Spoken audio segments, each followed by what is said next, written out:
The Honorable Dr. Hartono MA as the Dean of Faculty of Teacher Training and Education, Universitas Sriwijaya.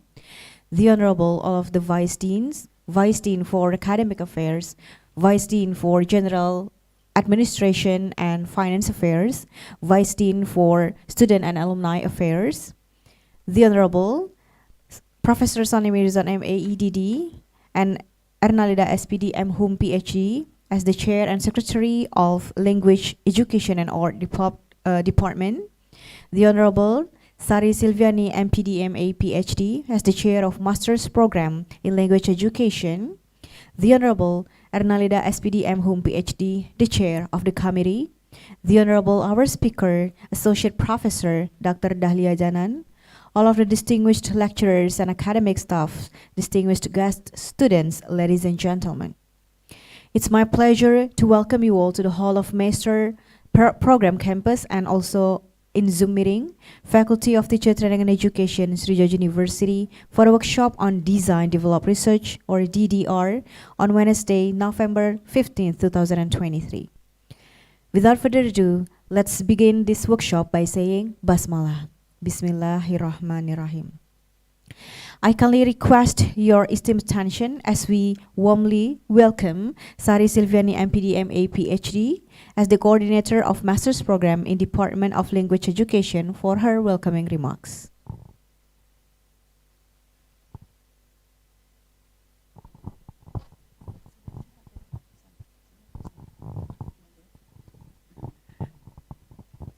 Bismillahirrahmanirrahim. Assalamualaikum warahmatullahi wabarakatuh. The Honorable Dean, Vice Deans, Secretaries, the Chair of the department, as well as Secretaries of the department and study program coordinators in the Faculty of Teachers Training and Education, Sriwijaya University, and all my fellow lecturers who are here in the room with us as well as online, and especially to our honorable guest today, Dr. Dahlia Janan, who has been with us since Monday, and we had some activities that we have done yesterday. And today is the continuation of our program, part of the internationalization program in our study program. In the first day, on Monday, we started with the Language Education Research Conference and Expo.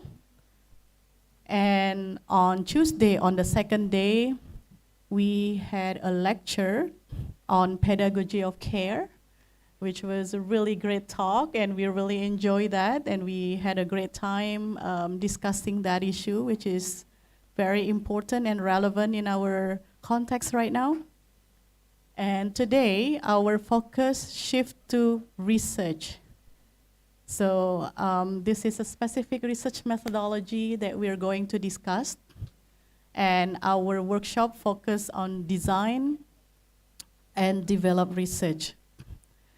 Our adjunct professor today, Dr. Dahlia, has prepared the workshop, and from what she has shared with me, there will be some guests from University Pendidikan Sultan Idris, PhD students, right? PhD students, and another one is ongoing. Okay, so Dr. Dahlia brought with her team from UPSI, those working on their PhD and ongoing PhD, who will share with us their experience in conducting research with a design and develop approach. Many of us here in Master's Program of Language Education also have interest in design and develop research. I know many of my students, our former students from the study program, as well as current students, are doing research with this approach, with this perspective in mind. I hope this session will provide us with the opportunity to discuss more, and of course, learning from our adjunct professor who has done this research for quite a while. And so our students here can also gain some more perspective. And I hope this will also be of interest of our audience today. I know we share this with our study program too, Dr. Dahlia. We invited students from different major. I share with those working in physical education, in math education, educational technology, and other major in our faculty. So I believe this research is in line with some of our lecturers' project too. So let's have a great discussion. And I close with giving this back to the MC. Thank you very much, and I hope we have a very fruitful discussion today. Thank you very much. Wassalamualaikum warahmatullahi wabarakatuh.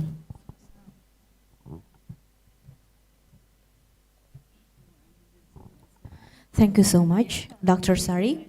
Today, we are honored to have Associate Professor Dr. Dahlia Janana, and we are eager to gain insights from her expertise in today's workshop on Design Develop Research, DDR. Before we invite her to the presentation, it's my pleasure to introduce our moderator for this session, Dwi Maharani MPD, who will guide our discussion today. Ladies and gentlemen, please join me in extending a warm welcome to both Associate Professor Dr. Dahlia Janana and our moderator, Dwi Maharani MPD.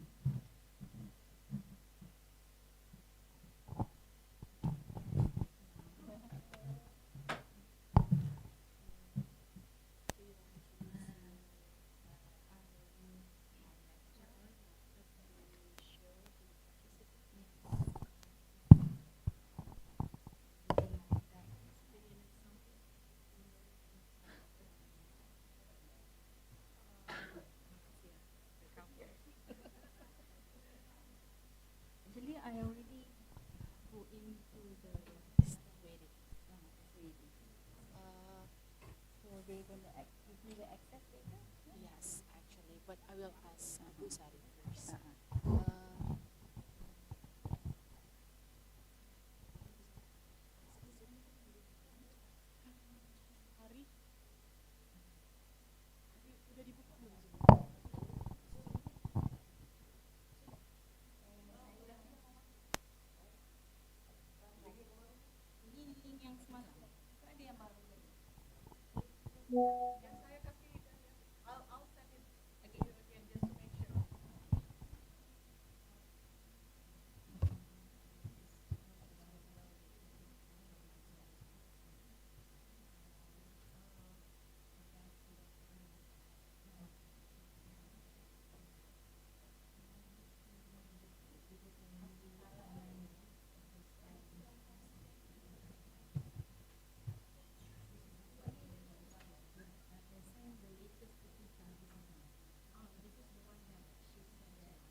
Okay, good morning, everyone.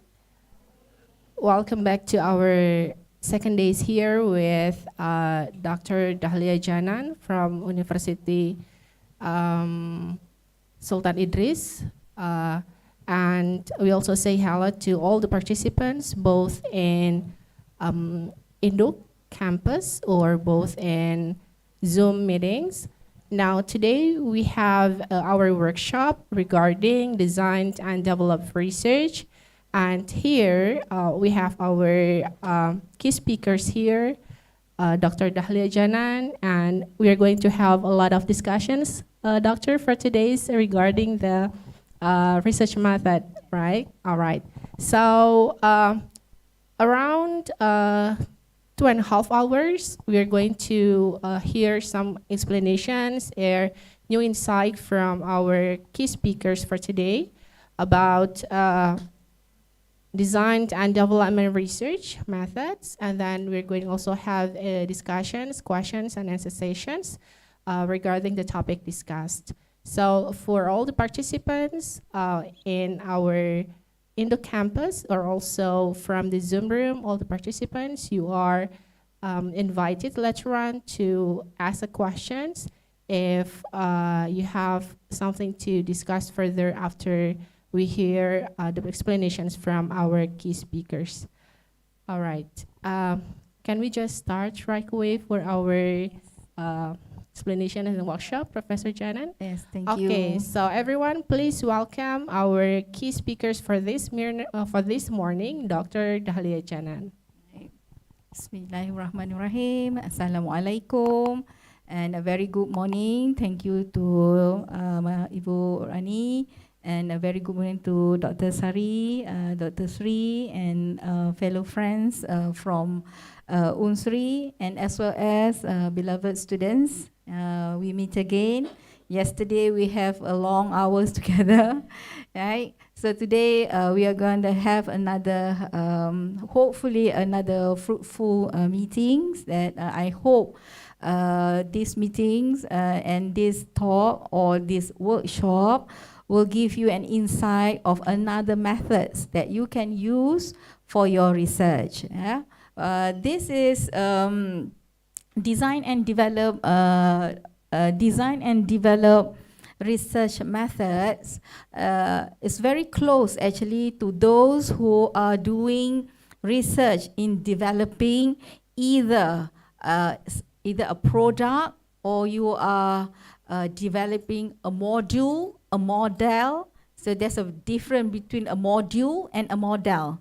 And as well as if you are like developing materials, you want to have teaching materials, you are developing assessment, yes, a product of assessment. Regardless the assessment is going to be an online assessment or you are going to develop a face-to-face assessment, a writing assessment. So all these are we consider as a product.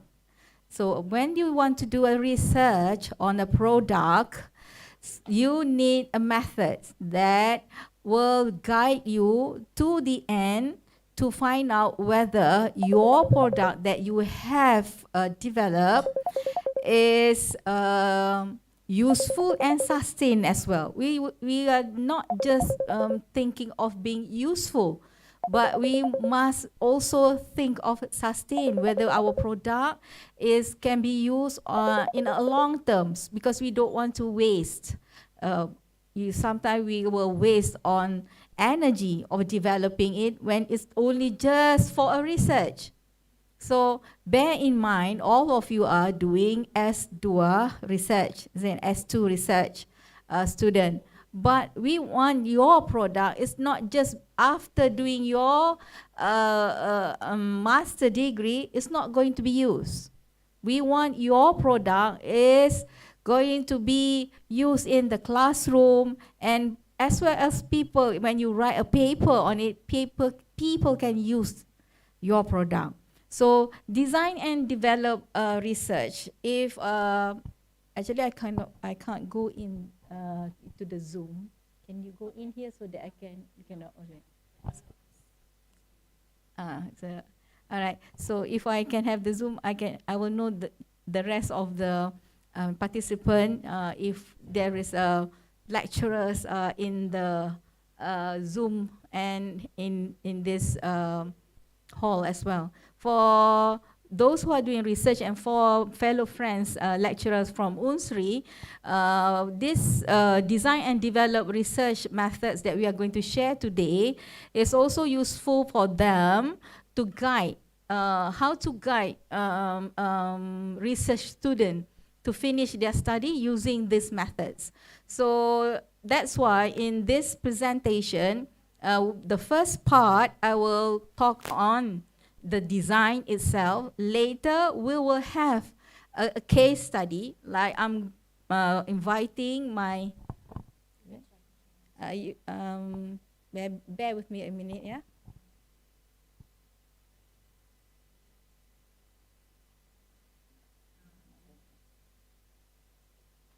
I'm logged in now, thank you. Okay, so I've logged in.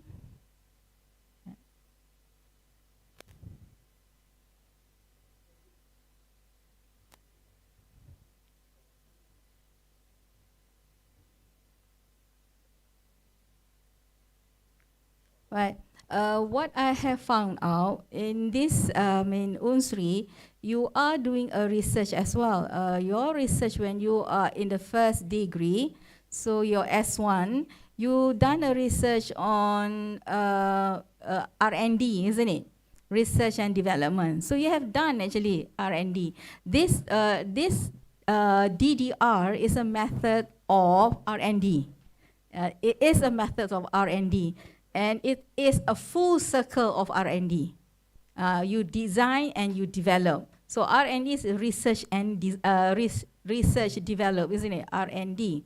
But here how do you design? Why do you design? And who are the people in your committee or your supervisor is the one that help you to design. And after that, you are going to develop. And how are you going to develop? Who are the experts going to help you? And what are the ways the expert can help you to develop? At the end, you will have the DDR, although it's R at the end. So at the end of this DDR is implementation and evaluation. So let us start. What is design and develop?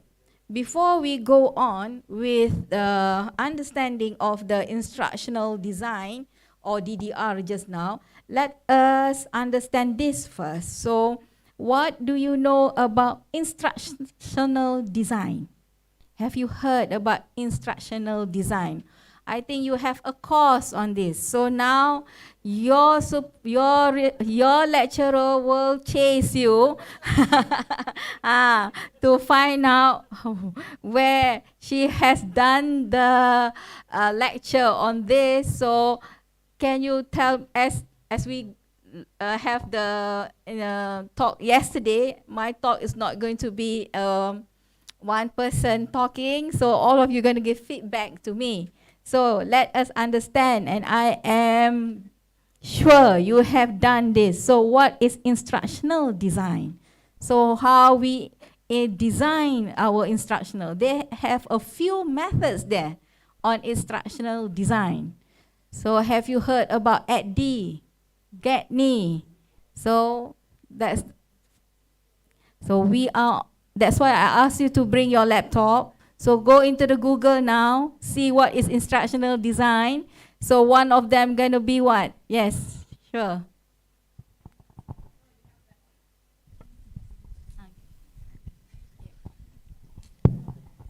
Okay, good morning, Good morning, Prof, Sam. and we meet again today. Yes. Okay, okay. What I know about instructional design is if in Indonesia it become tujuan pembelajaran.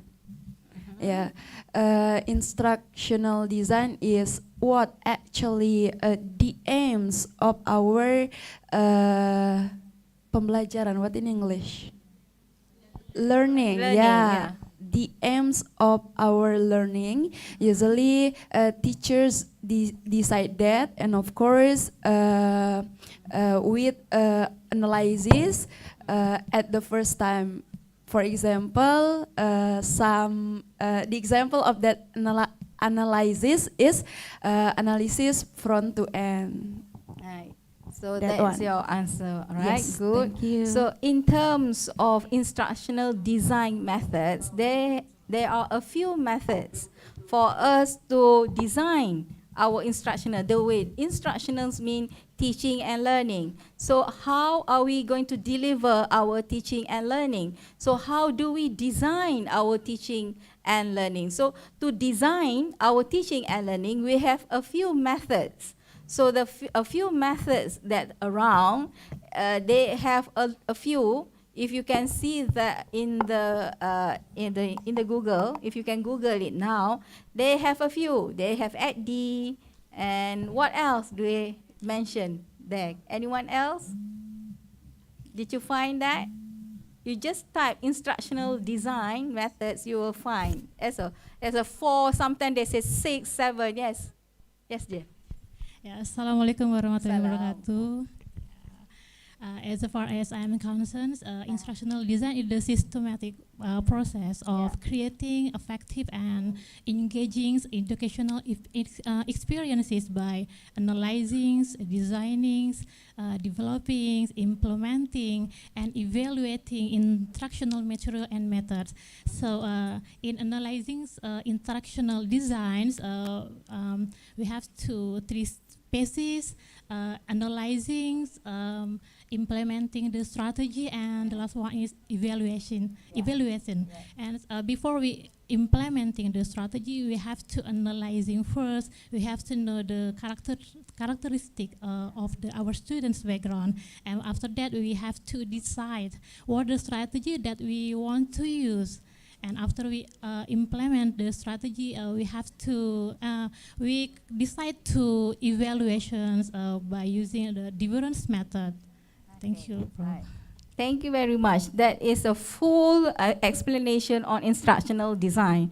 So the instructional design, so if we can understand, we are because it's a design. So how we are going to develop the teaching and the learning that we are going to deliver. So for us to, I didn't get an answer yet. So currently in instructional design, anyone, can you let me know what are the methods around? What are the methods around?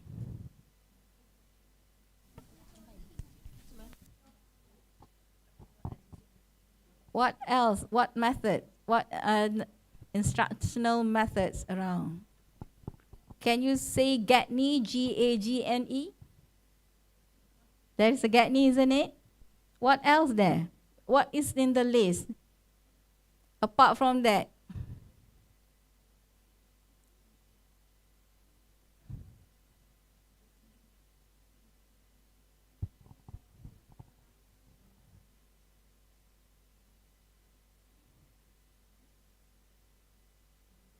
Google. Any answers? There's EDDI, there's GETNI. What else?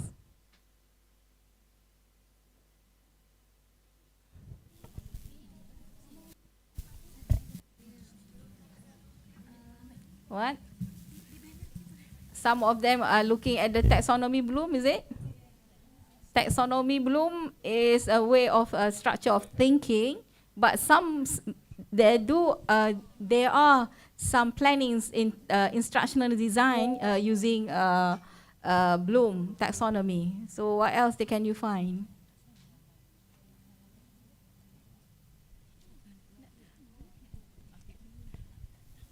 Is there Morrison in the list? So another one is a Morrison design. So what I'm saying, like at the Morrison design, are a few of instructional design which have been developed previously and widely used, especially at D. All right. So from understanding instructional design, then only we can go on to DDR, develop and design research methods.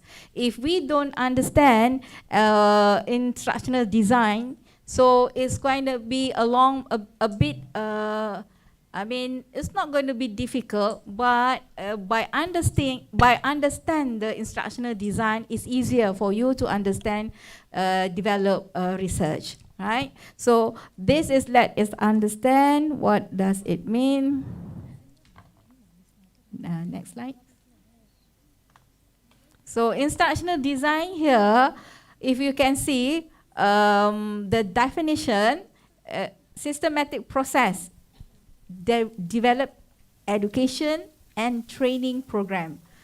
So for the instructional design, if you are in education, it is useful, but it's not only for us, for those who are not in the education, but still doing training. I give you an example. We have the Garuda, isn't it? The Garuda, the airplane. So they have also doing trainings for their staff. So instructional design, bear in mind, it's not just for us in education. It's widely used in other sector as well. If we can see here, for the program is a consistent and reliable fashion. This is about instructional design. So from this instructional design, it goes on into another one, what we call, so bear with me. So we are still in the instructional design. So here we are vitally important for education and training. And then we see here is being utilized in higher education and corporate and government. So if we just thinking that instructional design just now to deliver teaching and learning, actually teaching and learning is not only for education for us. Actually teaching and learning are also happening in the sector of corporate and sector of government.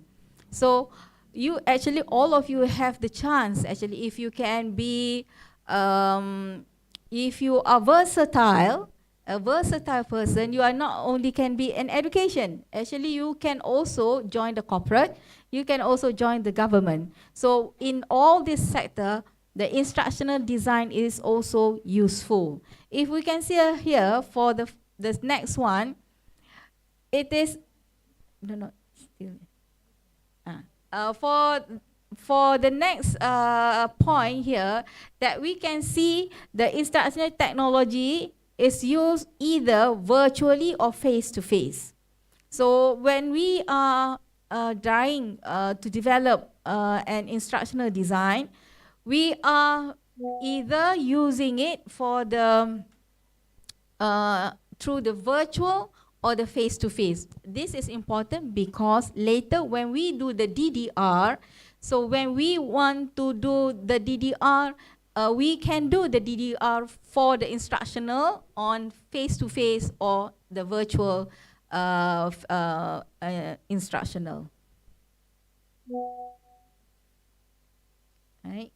So the next slide.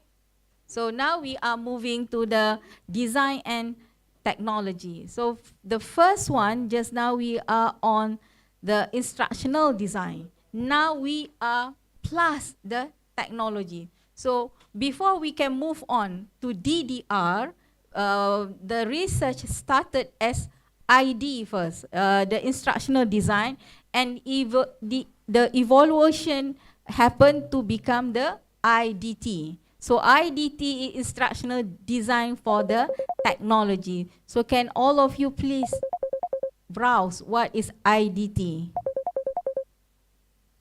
The next slide. Now let us find what is the IDT. This is what I find out. So what did you find out from the Google?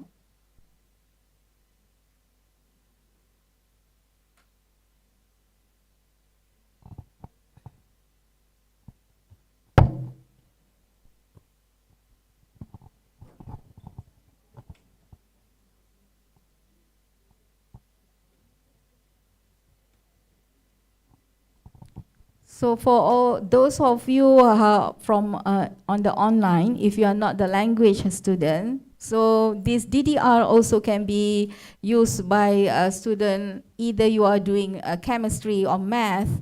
This is just methods of doing research. So if you are a math student, if you are a chemistry student, you still can use these methods. Because as a math or chemistry or science student, you still need to develop your teaching materials as well as your assessment and so on. So can I get an answer from any of you? The meaning of the instructional design and technology. Yes, yes dear.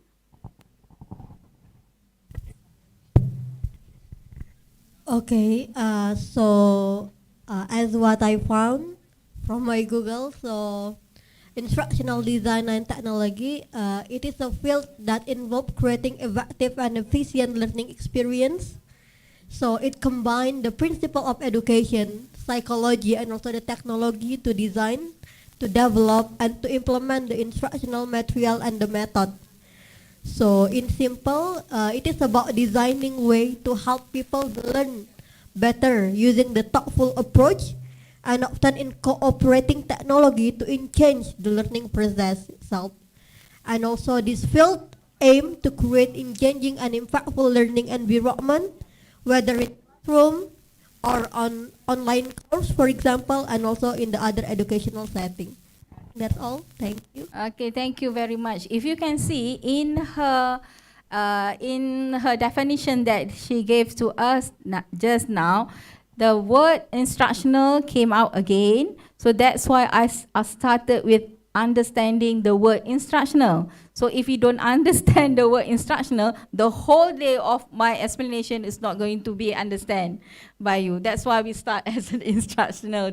Because after we talk about that instructional design just now, we understand that instructional design is used for us to design our teaching and learning, how we deliver our teaching and learning. That is instructional. So now when the word technology comes in, how the technology helps us to deliver our instructional, to deliver our teaching and learning. So instructional design actually already appeared long time ago. It just been rebranding as instructional design. Actually, any teacher who go into the classroom, prepare their teaching and learning, actually she already designed an instructional, her teaching and learning. So by having technology, that means we are using technology to help us. So nowadays, can you tell me, if I say a technology gonna help you in teaching and learning, can you name one technology? Any of you can name one technology that helps you to teach in the classroom? This next slide.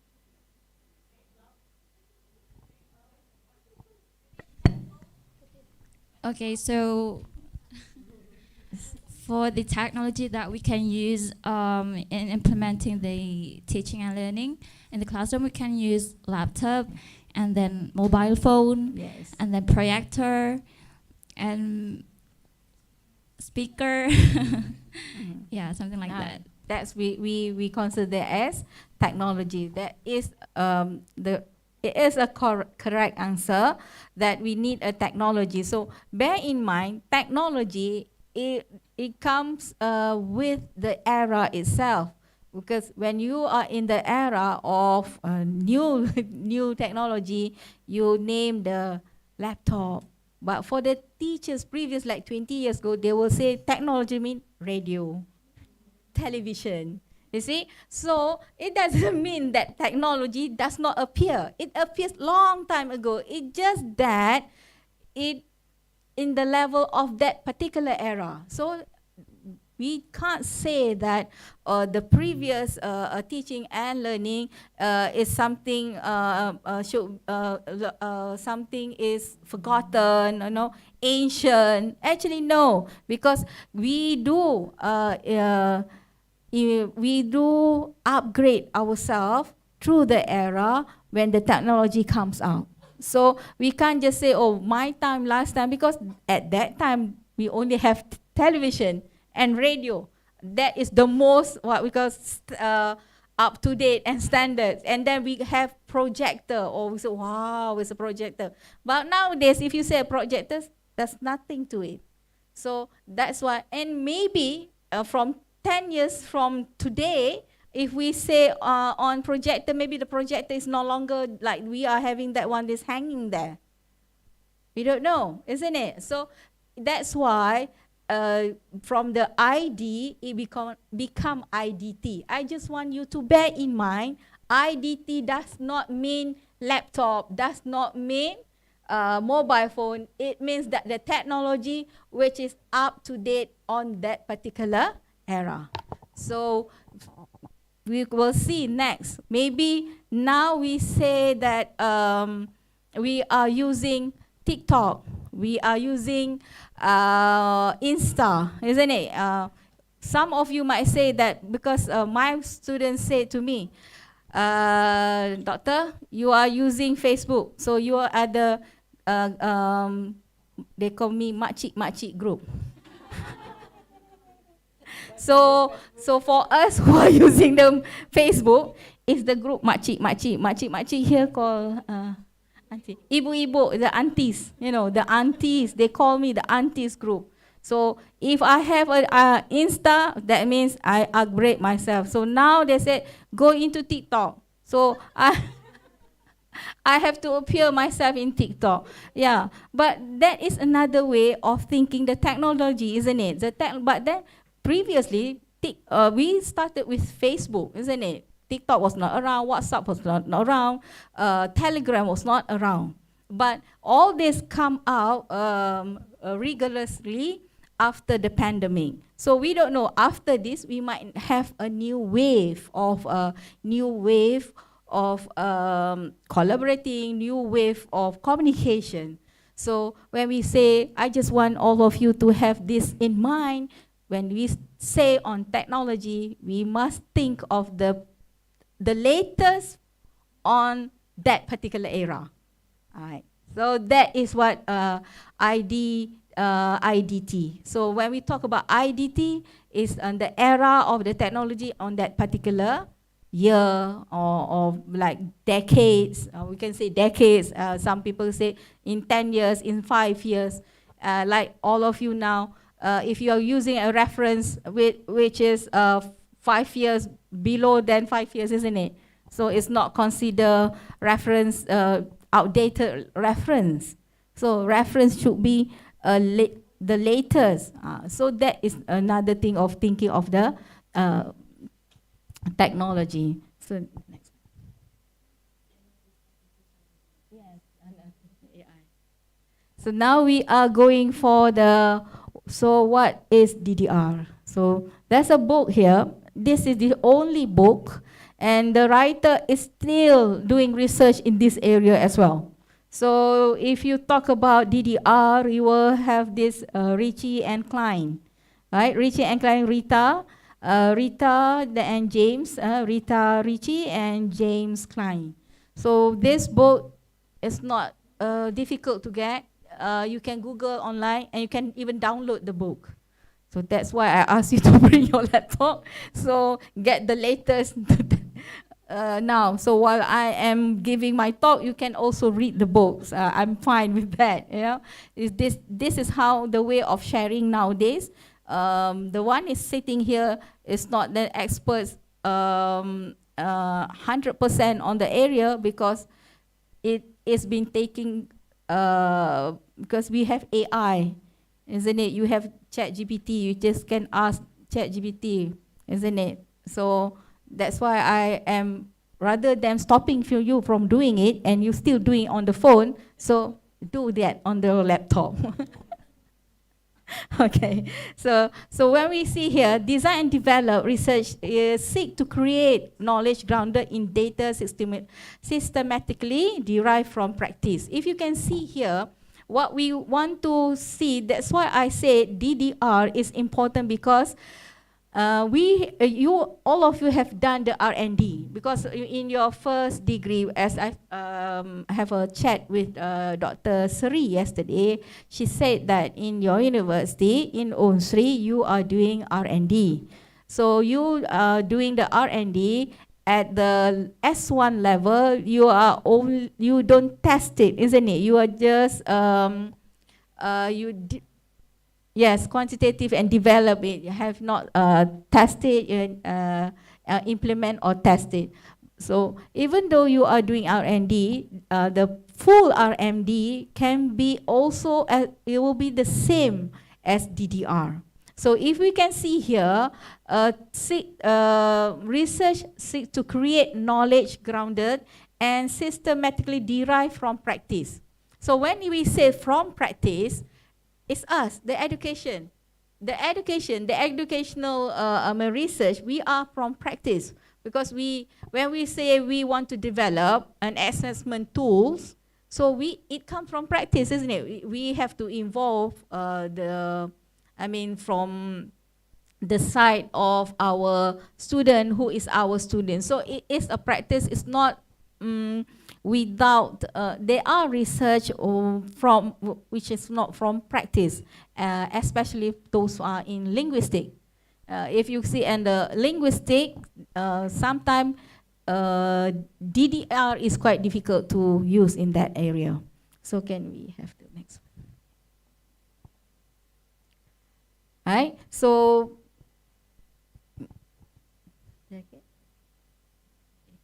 right.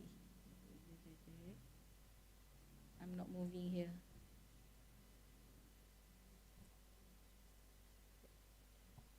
There's that one. Okay. Next. Not this one. Okay, I've been disconnect again. It's okay. Saya disconnect again. Jadi I open him first while he get me in again. Can we go to the previous slide?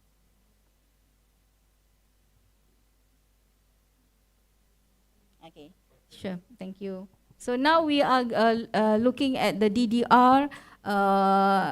DDR definition. So you have understand now the ID and the IDT. So now we are adding DDR. So from ID, you move to IDT. Now we are moving to the research to do research method to do research on the ID and the IDT. So actually ID and the IDT is the base.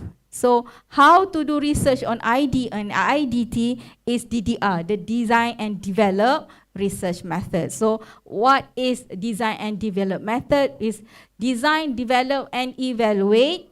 Evaluate the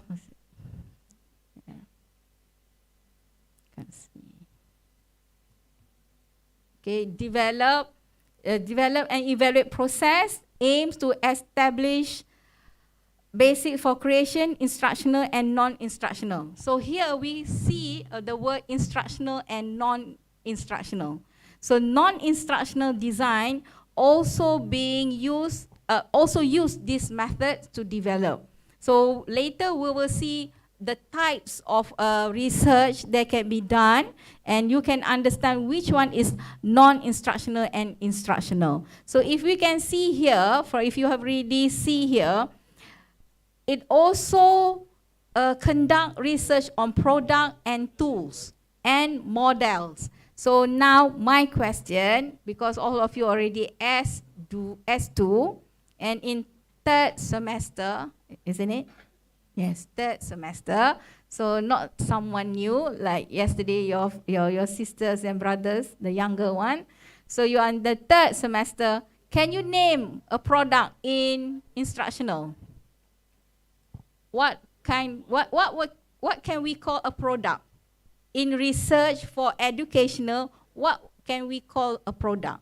So if you can't understand product, later you cannot produce a research on it. So what are the things that we can call product? So whoever on the online can also send your answer through chat. So we can see. Anyone want to send their answer in chat, you are welcome.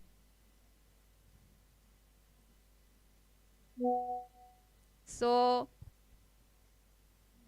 in education, you are doing research in education, isn't it? Language or chemistry or math or science. So what can you consider a product? I don't ask a tools yet, I ask a product. So in research, you are going to have your research titles later on. So what can you consider a product? At the end of your research, you come up with a product, educational product. Yeah, sila. Yeah.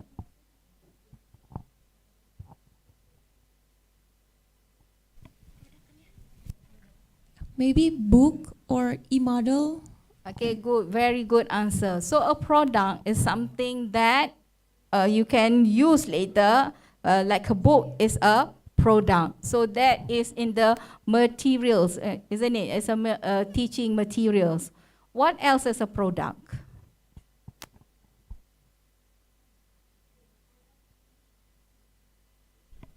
The product is the final result of the analysis, designing, and developing the research development.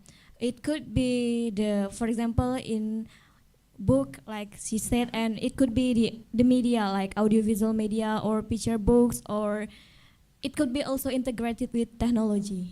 Yes, good answer. So you are going to be a language, master in language, isn't it? So a product, can you think of teaching, your student, if you are a TESOL or you are Bahasa Indonesia, in terms of Bahasa Indonesia, you will have like, in Malaysia, we have like pantun. Do you have here any? You have pantun, you have syair. So you will come out with a product that is about media products. So you have to be creative when we say product. So at the end of your study, you will produce product. That particular kind of study is very useful to use DDRS method. So now another one, tools. What can you come up with tools as your final research? Just now it's a product. Is that books as a product? What tools?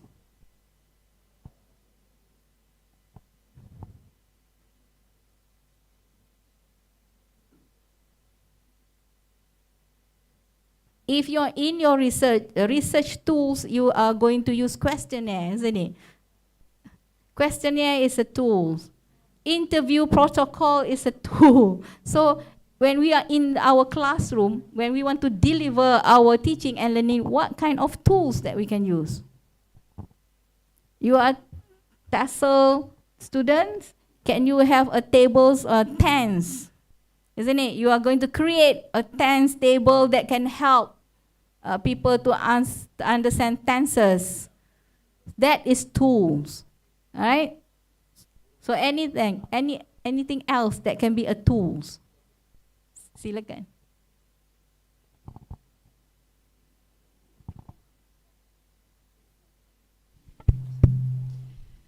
Thank you for sharing the book. And I just read from the book that you have shared before. The example of tools such as work logs, surveys, questionnaires, interview protocols, and also observation guides are described. So that's the example of the tools. Yes, Thank you. that is the research tool. I am asking you tools to be used in your classroom. So maybe let's say you are doing research for elementary. Can you use questionnaire as tool for your elementary? So now can you think of tools that can help? Now we are in terms of as a teacher in the classroom. So what are the tools that we use in the classroom to teach? Now we are teaching language, isn't it? Just now is the product, now is the tools.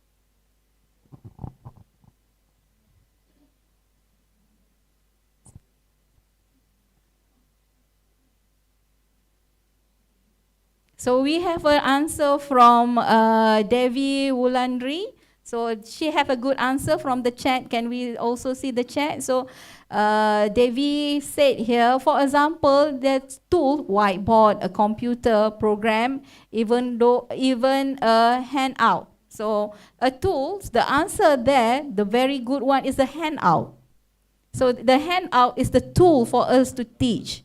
So in terms of developing a DDR is how do you develop your handout? How do you develop your handout? Sometimes your handout become accumulative of your handout. It can be a module. So this is our tools that being used in the classroom. So thank you very much for Devi Wulandri. Right? Can you all get what I mean here? So when we have to understand the product, the tools, so that we can understand later how to develop it. So in terms of research is one. In terms of the names of the product in our classroom is another story. All right? We have to understand both, not only on the research. So on the research, you are now for you to finish your study. But bear in mind, all of you want to be a teacher. But how do you produce? So DDR is from practice. From practice, it means that you are developing what you are going to use in the classroom. Okay? So can we have the next slide?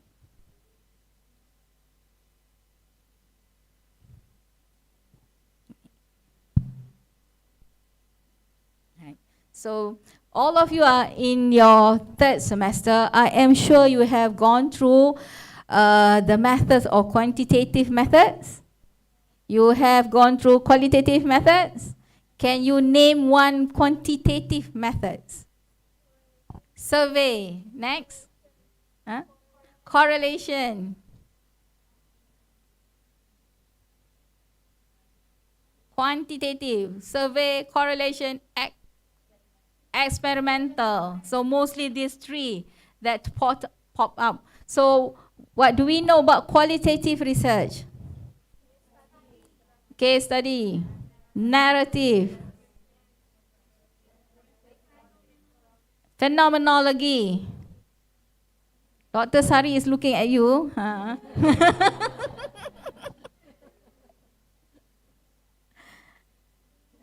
Ethnography, grounded theory. Right. So there's a lot, and historical research as well. So and some books they have the action research, isn't it? So that is under qualitative. So DDR is everything inside. So you just bear in mind how loose and very exciting methods to use, because you can use you might be in the quantitative when you are in the first phase, And then you become the qualitative in the third phase. So we have 3 phases. So we will look together how this quantitative, qualitative, and even mixed method is being mixed together in the DDR. And this is why DDR is now a method is moving forward method. So, alright, so we going to go here now. So this is just if you are having the book, this one is also in the book. All right, how this Ritchie and Klein develop the DDR. This is the fundamental. It's not yet on the workshop itself. All right. So how they develop? If you can see, why we can say this DDR a complete sets of research methods here. It consider the knowledge being considered to develop this design. First, it has the psychology and learning theory, and it has instructional theory. Just now we talked about instructional, and then we have the communication theory. So all these 3 large theory is being combined to develop this knowledge based on DDR. If you can look into this what we call diagram, you can see that diagram here, all of this knowledge is overlapping. So when you do a research on this, some of us will say that I am using the instructional theory, only the theory. But then sometimes you just cannot divide yourself from the communication theory, because for you to deliver your instructional, you must have a good communication. Like we are talking like in the care-based pedagogy, we have what? Open communication. So we are talking about open communication. That is why when we talk about this instructional design and this developed design, you can see that all these 3 theory have been considered to develop the design itself. Right? That's why if we want to show you later when you want to justify yourself in your study, why do you use DDR? Because you can say this method is a strong method that has considered 3 types of theory. So the method itself is a strong method. Okay? So how do you justify yourself?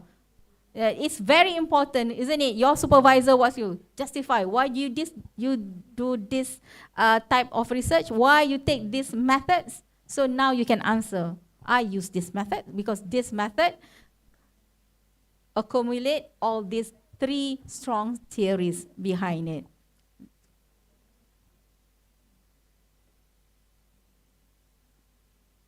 Okay.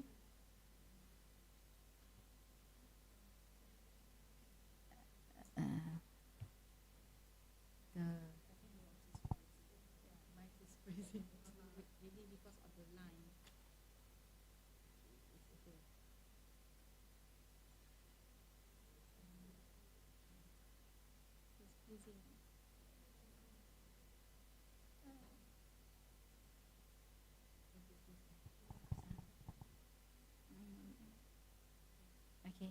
So the next one, design and develop research, the advancement of the field. After Ritchie and Klein considered the 3 theories to be considered for the development design, they advanced the field by having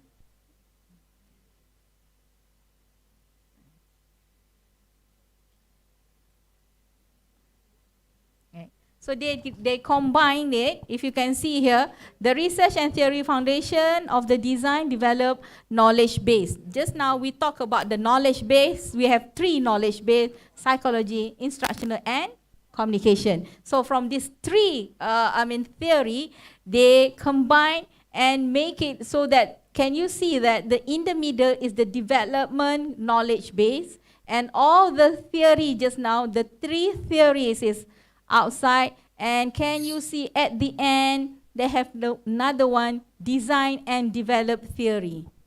So now it becomes 4. Can you see that?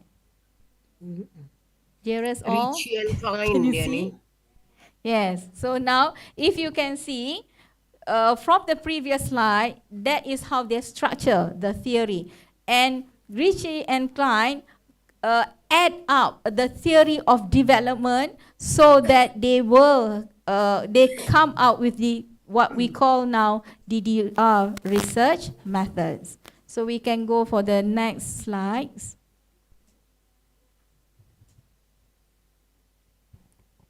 For the next slide here, this is the most important slides and easy for you to understand regarding the scope of the DDR research. So if you are interested of using these methods, you can see product and tools. Another one is model research. They have divided, Ritchie and Klein have divided into 2.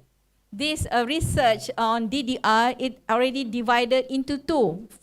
One is the product, one is the model. So if you see the product, a comprehensive design and develop projects. So one, you can have a project. The next one, the big one, is have specific project phases. And the third one, you have design and develop tools. You see, that's why just now I asked you, you have to understand the word product, the word tools, and the word models. Otherwise, you cannot do the research because the fundamental of the meaning of the word, you didn't get it. So for us to understand so that we will come out in our research, that we will use the right, the right product or the right model that we are going to produce. So we, over here, if you can see, comprehensive design, instructional, non-instructional. So we have specific phases and design, tools and development. So all this we are going to do the workshop together. How are we going to give the example for each of the product so that you will understand. It's just not by looking at the slides, but you know each of it, what are the things inside. So the next slides, please. So now we are going to do the hands-on activity, listing the DDR project. If you can see the previous slide shows us the first one, product and tools research. The first one is comprehensive design and develop project, isn't it? So we are going to list down what are the projects that we can do under this comprehensive design and develop project, under instructional programs, product and program, and then non-instructional. So the next slide. So we are going to fill in together this particular slide. All right? How are we going to fill in together? I have told you to download the book. So now it's like an open, it's not an open book test, it's the open book workshop. Let us find together the answer. All right? Rather than, I've read the book, I can fill in for you. No, I'm not going to do that. We are going to do it together. Bagus. So, have you got the book? Do you need any help to download the book? Can you download? It's easy to download, isn't it? You just type the DDR, it just pop out and you can download the digital and it full version of the book. Dah baca, aku nak download je sekarang. So you can download.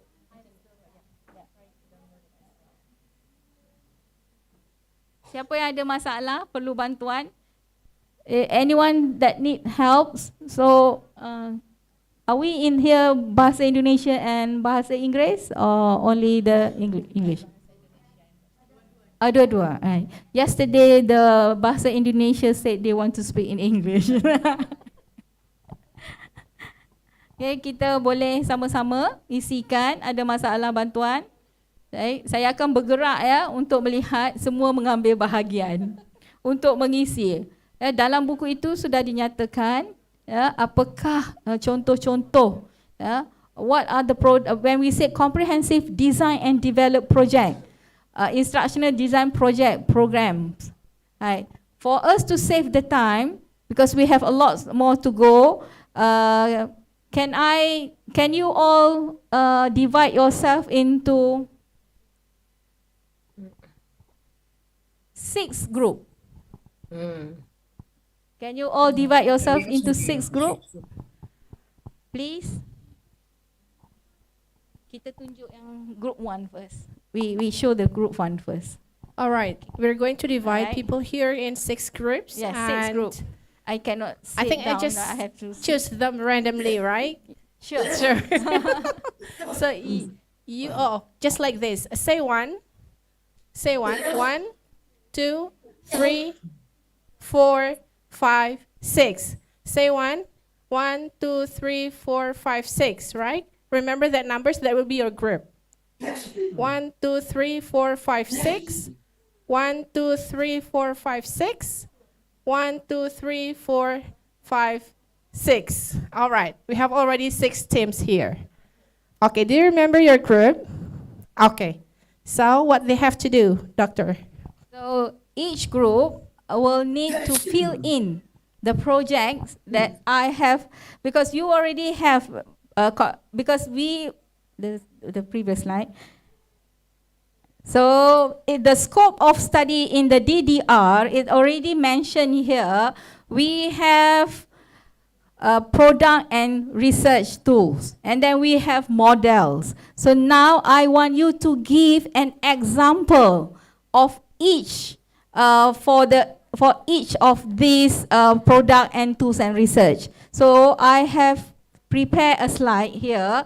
You just need, like group 1, you just need to fill in the first product. Okay. Through the reading from the book. So the next one, the second group will be on this.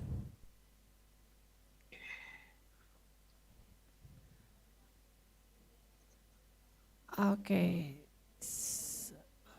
The easiest way is, can you just snap the slide? For the group 2, they can just, snap photos. Yeah. Okay.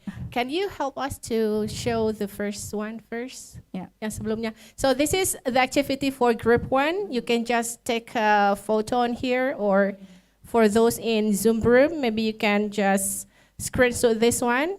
This is group 1, hands-on activity. Do you get the picture already? All right, move on to the next slide. This is for group 2, doctor, yeah? Yes. Okay, this is for group 2. Okay, that one. Specific project phases, group 2. Have you got your picture for group 2?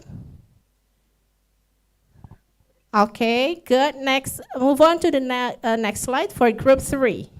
All right, design and development tools, group 3. Take a picture of it. All right, now have a next slide for group 4. Okay, model research. Okay, and then group 5, you're going to do this part. Model validations.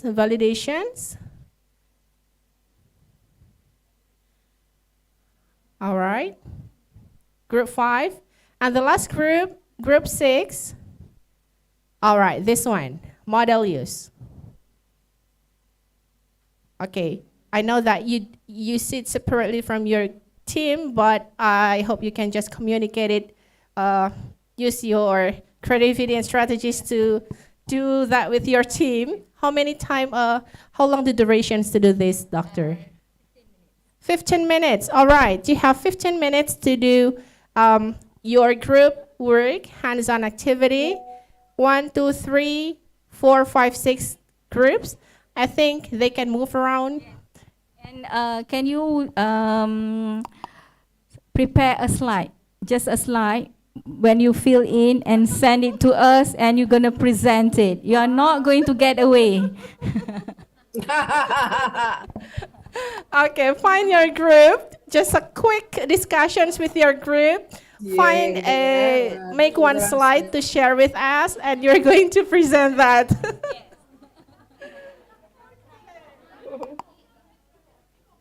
Everything is with them. The books with them.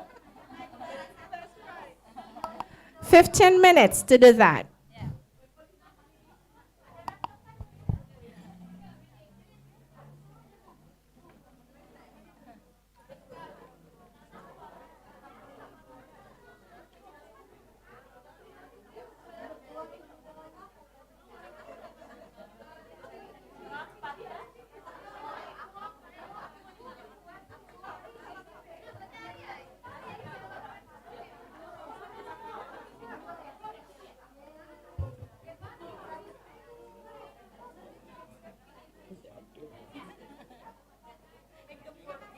Cuma sayangnya ngemek kasih duitnya tuh kali. Upsi be, tapi dah apalah.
Don't forget to prepare a slide, all right?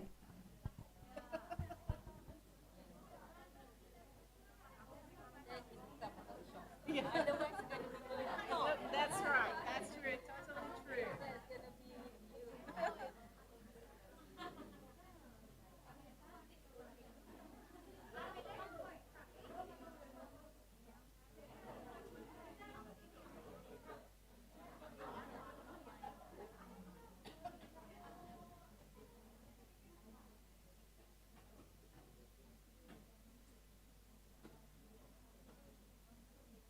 Untuk di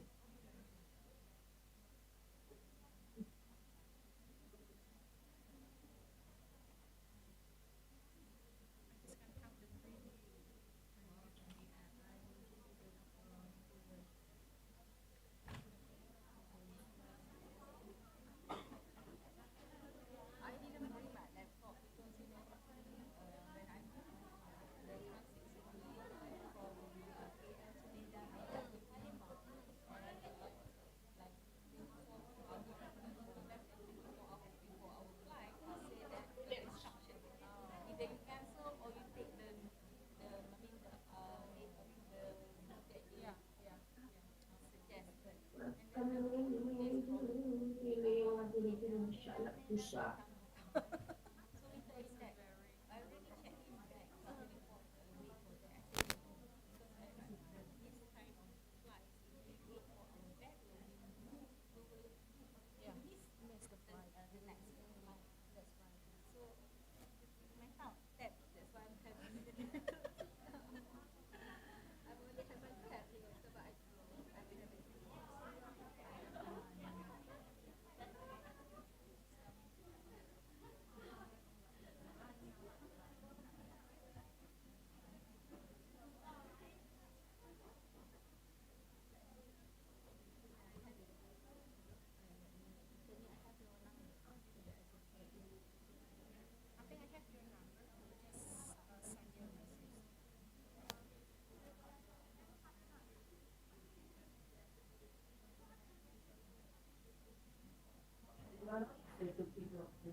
Nilai-nilainya nanti terus selama kita pergi.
That's why when I teach now, rather than not letting them have it, to let them have it thing. So because otherwise in the classroom they will find out. So in my class they will bring That is fine. So what is the difference? Yeah.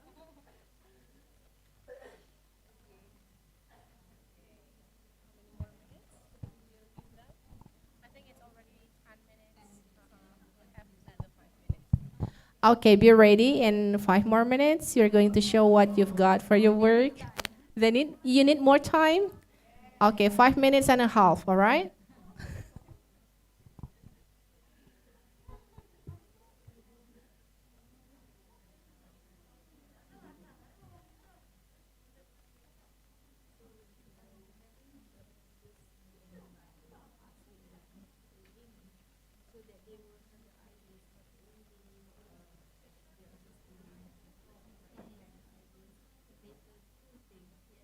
Daddy ni makai punya Anson.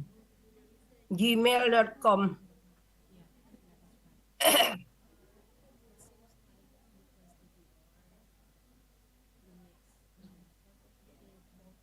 Đi nói Anson ba isi dah na.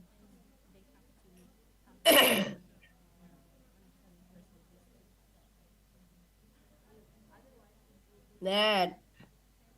Isi that.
Phone numbernya berapa Dad ni?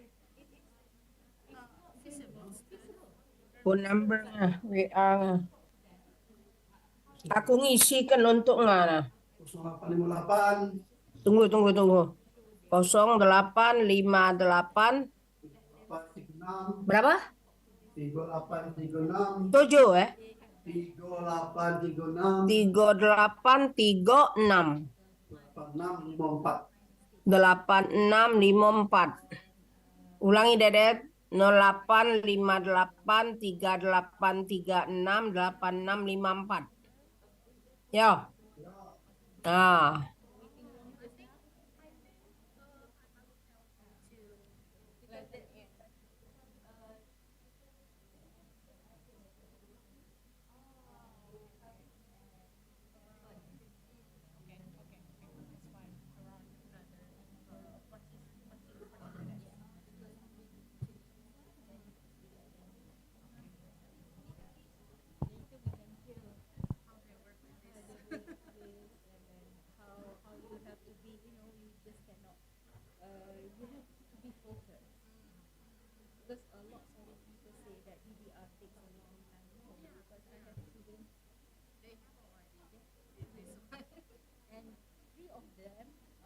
Started in the same year and ending in the same year.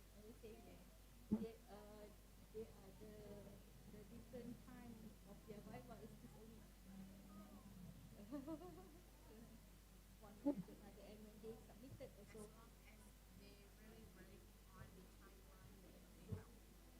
And then we as a supervisor we have to chase them.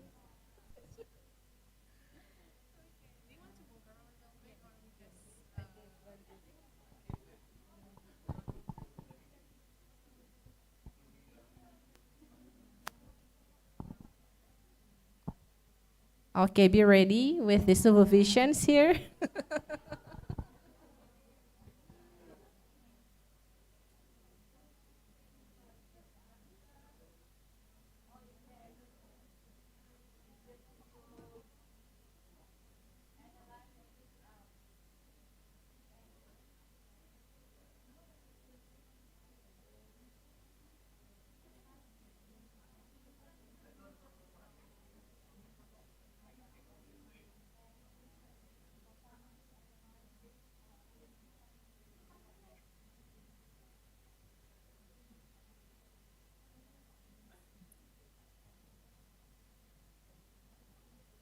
Nah, ayo dah. Tak baca pula Milu dengan Daddy ni. Dah.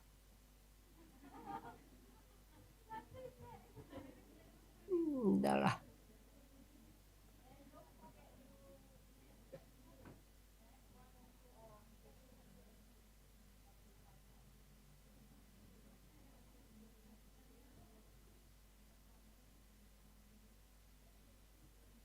Oh, tinggal 28.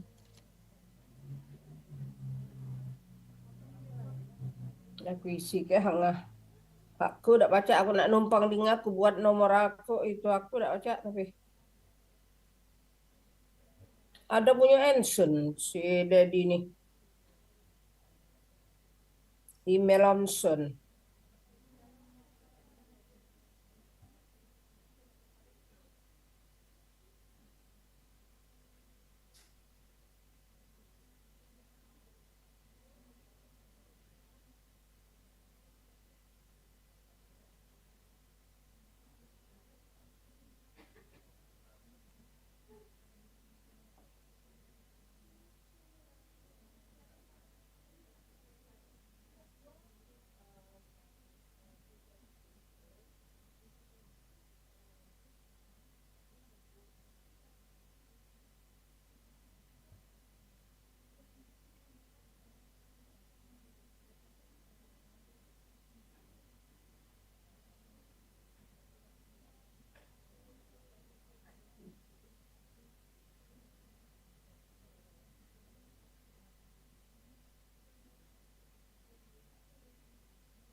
Okay, are you finished with your group work for each of the group?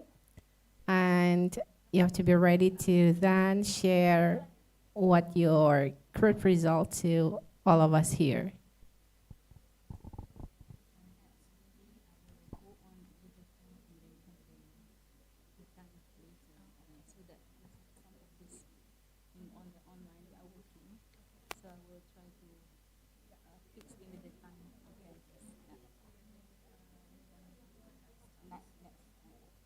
Okay, you can still work with your group team later on, working on that. Make sure that you do that and answer the group work. While you doing that, we can just hear the next explanations and a part from Dr. Janan.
I think the time given is up now, but no worries. We will go back to that. And can you just put aside the group work? We will continue with my slides first because we have a few guests online that I want you to listen to as well. So put aside the group work. We will continue after this. All right? Can you put aside now your work? Okay, let us move on with the next slide. So in this Zoom now, I have a few of my doctorate students which have finished their PhD, and they use the DDR as well. So I would like you to listen to them, how they do it, and finished it on time. But before I introduce them, we will go to a few slides so that you can understand regarding the DDR before you listen to them. So,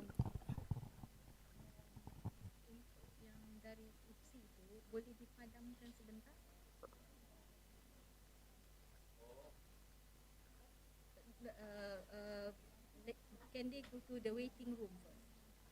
Is there any waiting room? Empat itu letak waiting room.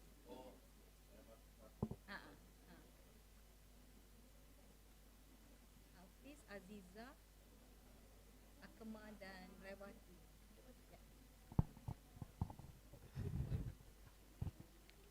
Alright, so we will go on to the next tables.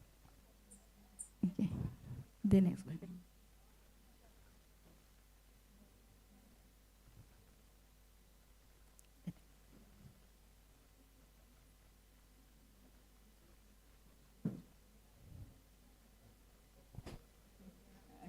Yeah. Okay. Okay. Yeah. The next one. The one that's one. Right. So if you can see the DDR now, so this is the structure or phases of doing research on DDR. So when you use the DDR here, you can see that the DDR from Ritchie and Klein will have 3 phases. That means when you do research on DDR, forget about the product just now. We can come back with that. We can, for your group work, forget about that first. Can you? Can we come back to this one first? So then later we can go back to that. By understand this will make you better to find the answer for your slides. So if you see here, phases of DDR method evaluation. So this DDR is being done by Ritchie and Klein. Not only Ritchie and Klein, we also have a few of research done in instructional design method. So we can see here all the researcher in this area apply DDR with ACD. ACD is an instructional design methods. If you can see there, all these are research and development research. So, but then rebranding, we call it DDR. In DDR, we have design, develop, evaluation. But in ACD, we have analysis. We have need analysis. So in your research R&D, you have a need analysis, isn't it? You understand we have to have the need analysis. So by combining DDR and ACD, the latest methods of DDR now have 3 phases. The phase, phase 1, we call it need analysis phase. The second, we call it design and develop. And the final one is evaluation. Right? So you will see that most of the researcher in this area will use the latest DDR, which have need analysis, design and develop, and evaluation. So next slide, please.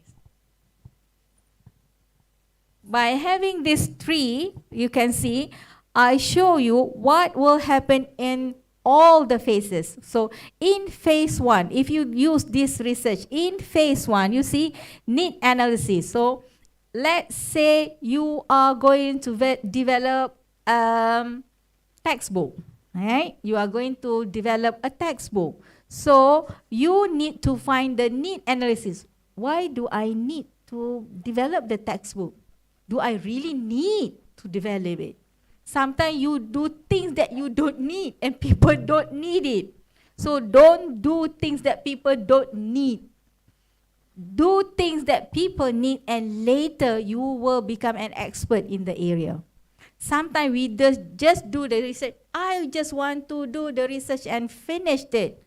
But actually, you are not going to finish it because the things that you develop is not useful at all, right? So we will see that the need analysis, how to do the need analysis. So according to, we have here another researcher from Malaysia, Saedah. She also developing DDR from what Ritchie and Klein developed. So she is taking it another level. You can see here, when you want to do the need analysis, you can do the case study, or you can do the observation, you can do the interview. That means, let's say we will find later in our workshop, later we will try to develop one DDR. If you are going to develop assessment tool, you're going to develop assessment tool, contohnya membina pentaksiran, pentaksiran sini panggil pentaksiran atau penilaian, penilaian bahasa Indonesia untuk penulisan karangan. Bagaimana kita ingin menguji atau menyemak karangan dengan baik. Kita nak bina tools, kita nak bina alat untuk semakkan. So if we are going to develop, as well, the TESOL also can develop assessment tool. How do you going to assess your essay writing? So that when you want to develop that, before you develop that, you need to find a need analysis. Do I need to develop this assessment tool? Or maybe in Indonesia, they already have 1,000 of them. But if they have 1,000 of them, what will be new for me? So don't think that they already have 1,000 that you cannot do the research as well. So you must know that 1,000, what is lack in that 1,000 tools that I want to develop mine. So you need to do the first phase, what we call need analysis. Normally in need analysis, you can do document analysis as well. You can analyze all the tools around. And then you get to find the document analysis will show you, okay, I need to develop this tool because dalam semua penilaian bahasa Indonesia tidak memasukkan kepentingan wacana. So your tools that you're going to develop will include according the discourse, the importance of discourse, wacana. So that is how you need to do the first phase.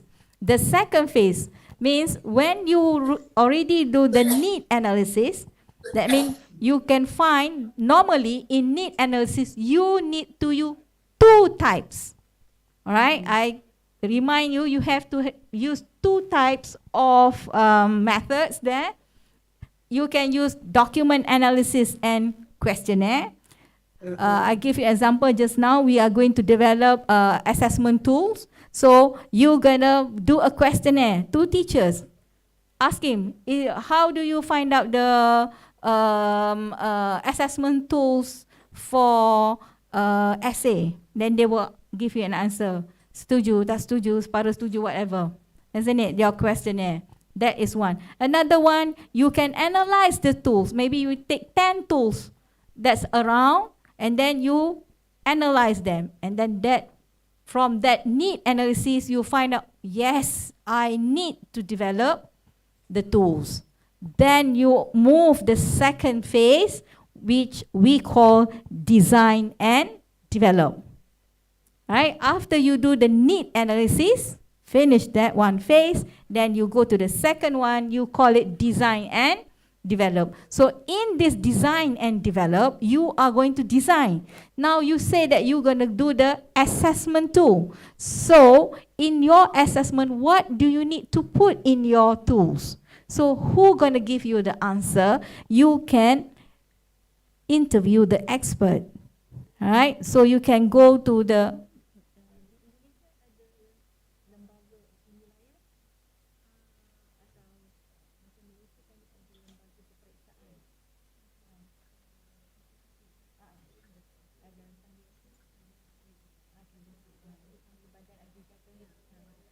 So as example, for the design, your expert might be from Badan Akreditasi, a personnel from Badan Akreditasi. So they will give you untuk peperiksaan, maybe peperiksaan di Indonesia in terms of the wacana just now, the marks is going to be how many and what are they going to look. So the expert can let you know what are the things needs to be put inside. So in terms of design, you will have a few way of designing.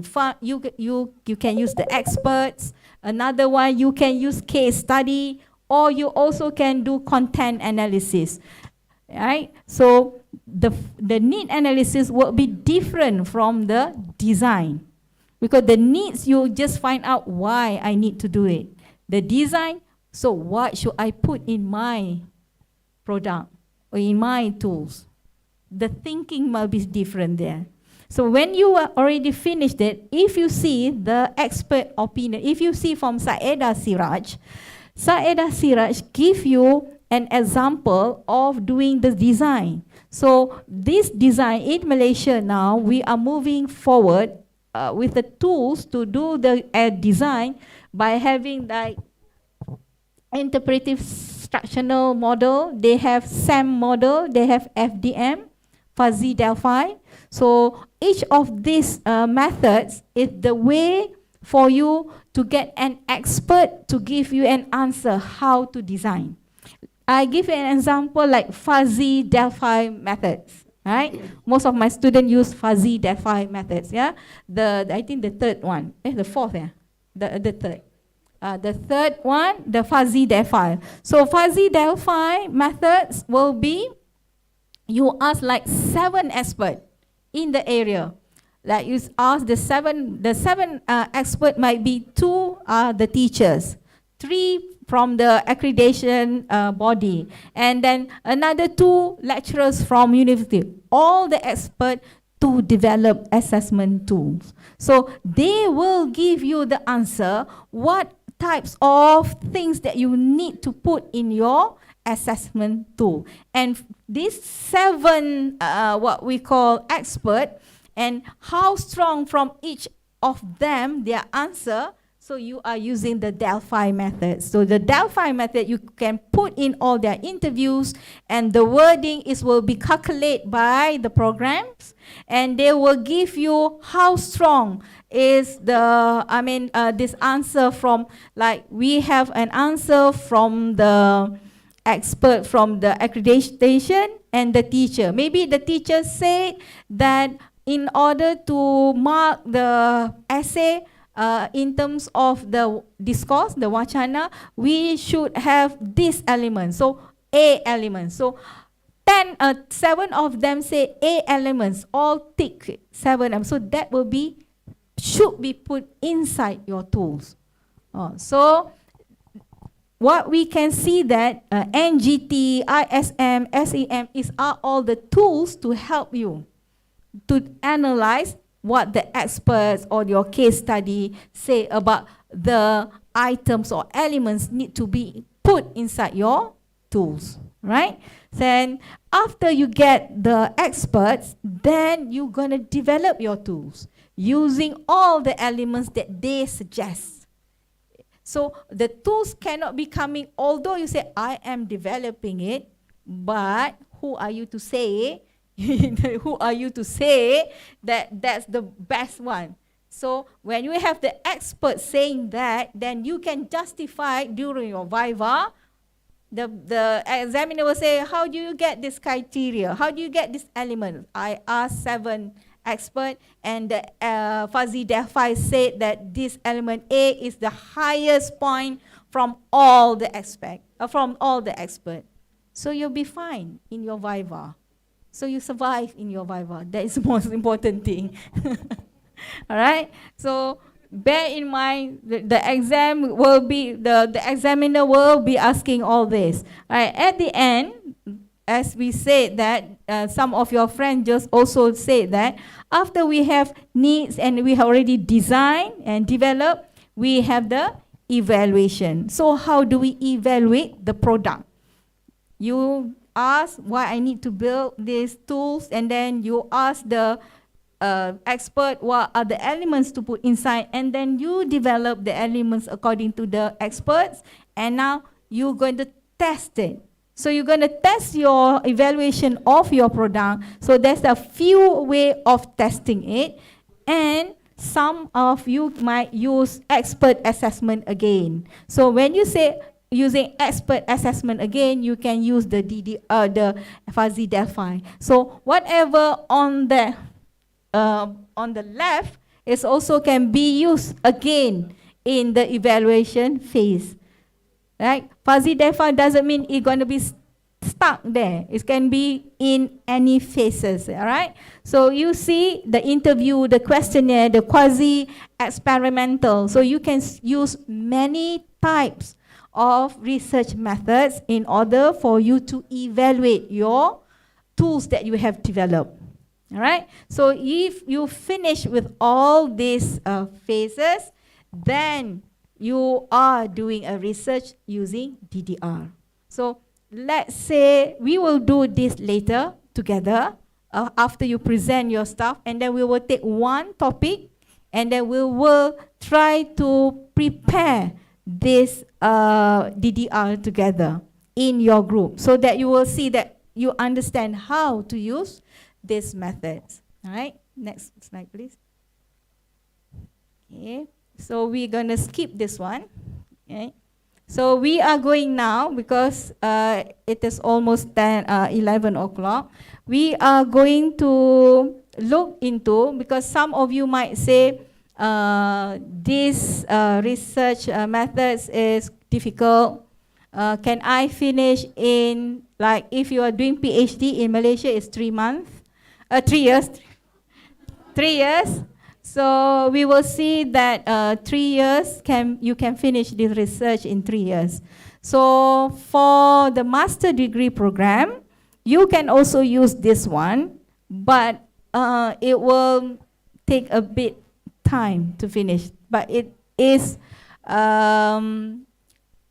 what we call,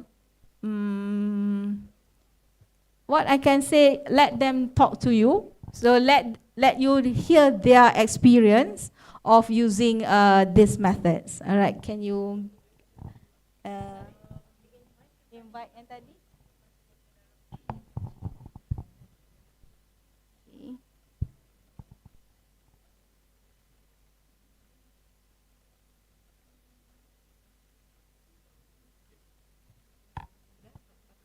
Okay. Assalamualaikum Hafiz, selamat sejahtera Rewati, Akmal. Boleh bukakan anda punya kamera. Kita nak mulakan sesi anda. So as I said just now, we are going to showcase a real PhD student who have finished study using the DDR. All of them are my students. One is already doctor, just finished because he got his around September, I think, finished in September, and going for the convo next week. They're all 3 of them going to convo next week, and one is still doing her chapter 4 and 5, if I'm not mistaken. Is Hafiz around?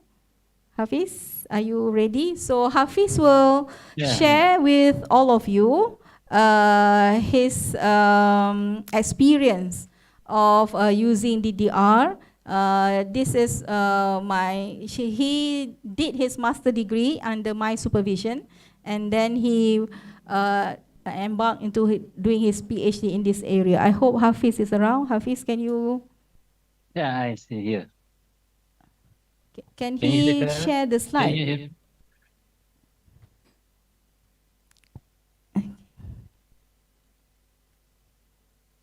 Hafiz?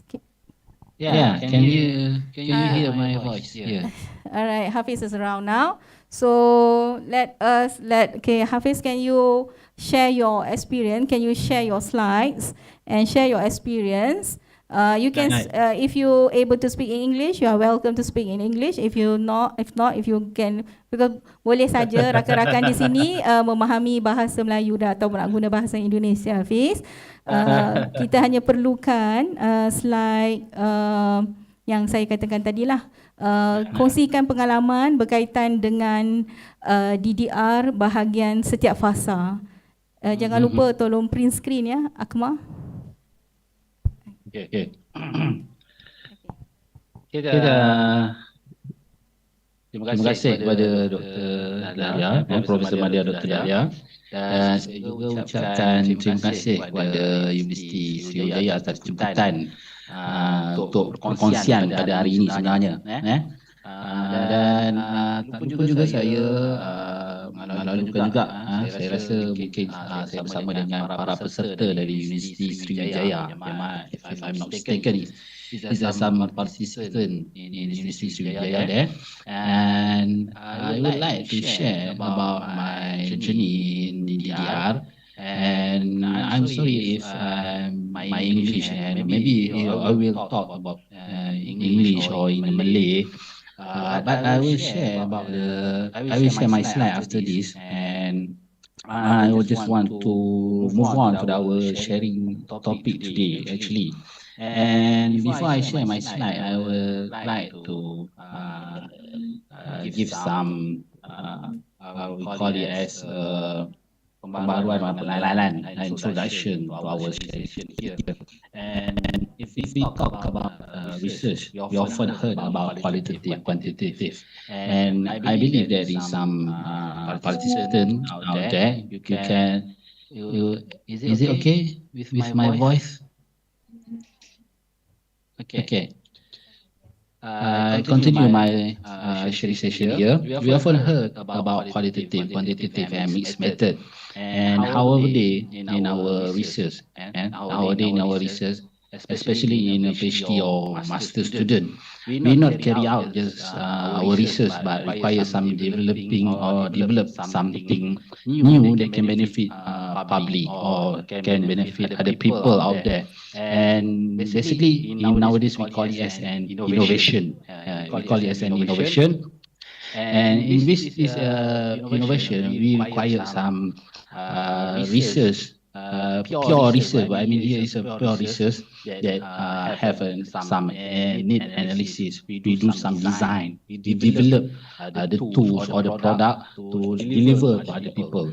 So, I understand maybe some PhD or master student immersed, or I call it as drowning in the sea of knowledge, because maybe all of you have a lot of reading. You read a lot of articles, you read a lot of book, but in the same time, I think there is some other PhD or master student that they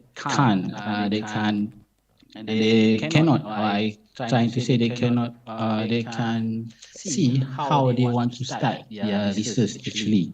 So,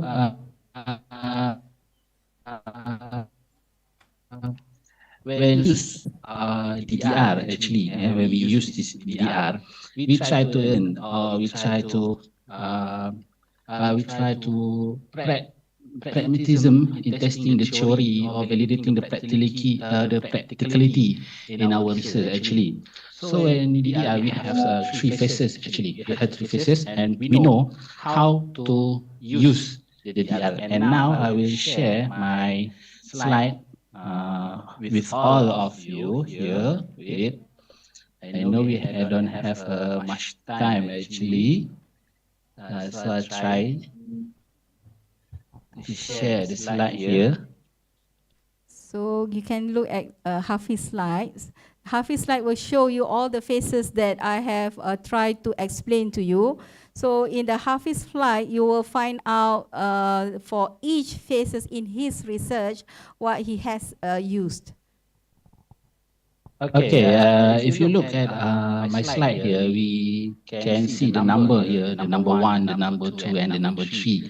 They have a different picture actually. They have 3 figures here.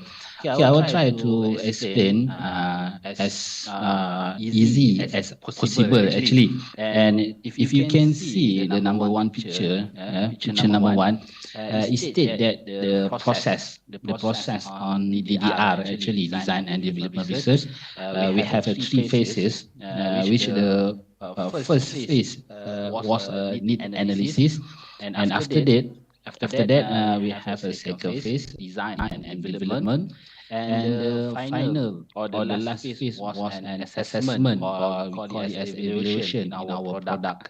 But in implement this 3 phases actually in our research, we need to get some really clear about how the process is about.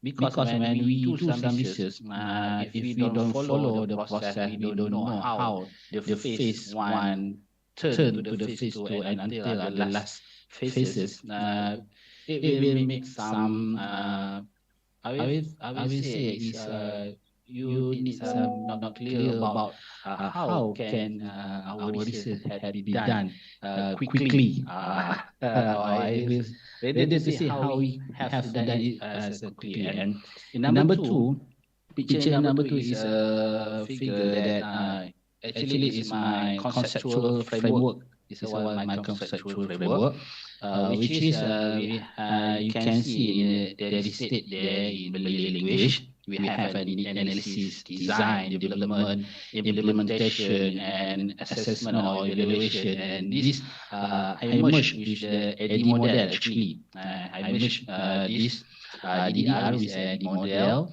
Then we developed some module actually. And with DDR also, and for your information, with DDR, before I have sharing my session before this with some lecturer here that want to continue their studies.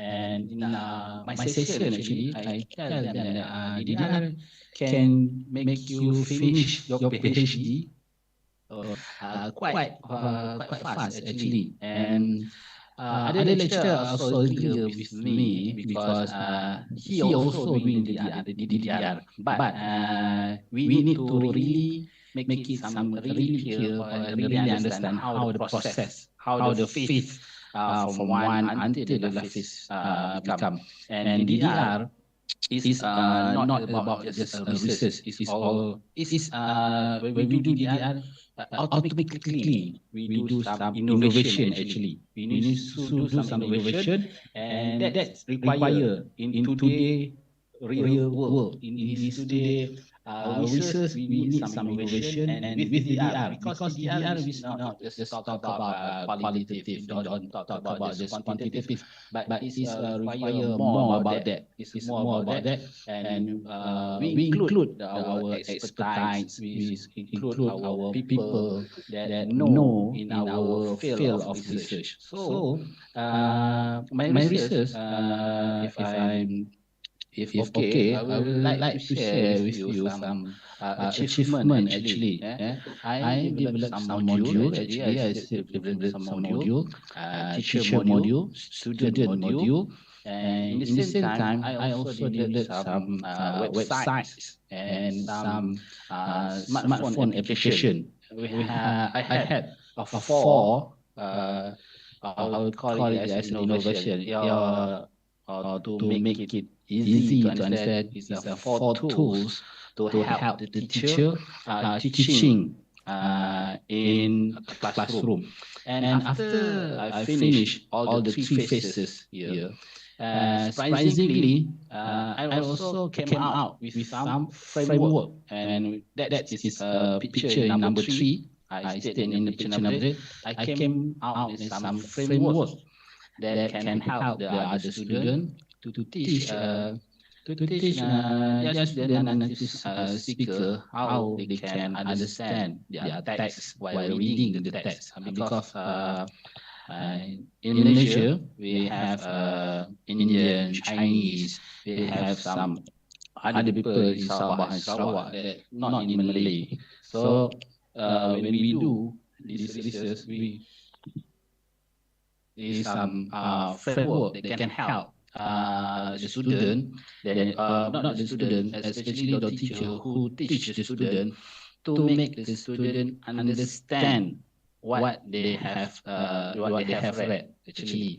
And with DR actually, with DR, it takes I think this can less than 36 months actually. It can take less than 36 months, and as fast as maybe 24 or 30 months actually. 24 or 30 months, you can finish all the 3 phases here actually.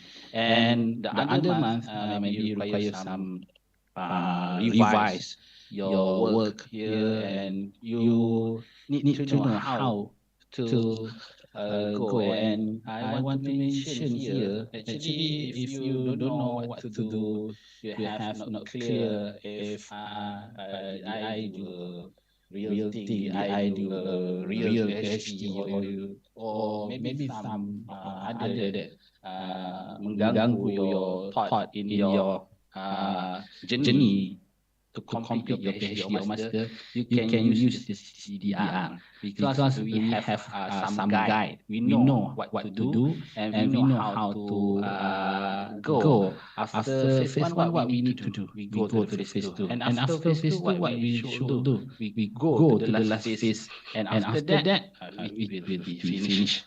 and we just need some revision, and we need some maybe paraphrasing our text in a thesis actually, and I believe that there is more of you will understand what I will talk when we try or you try to do this in your research.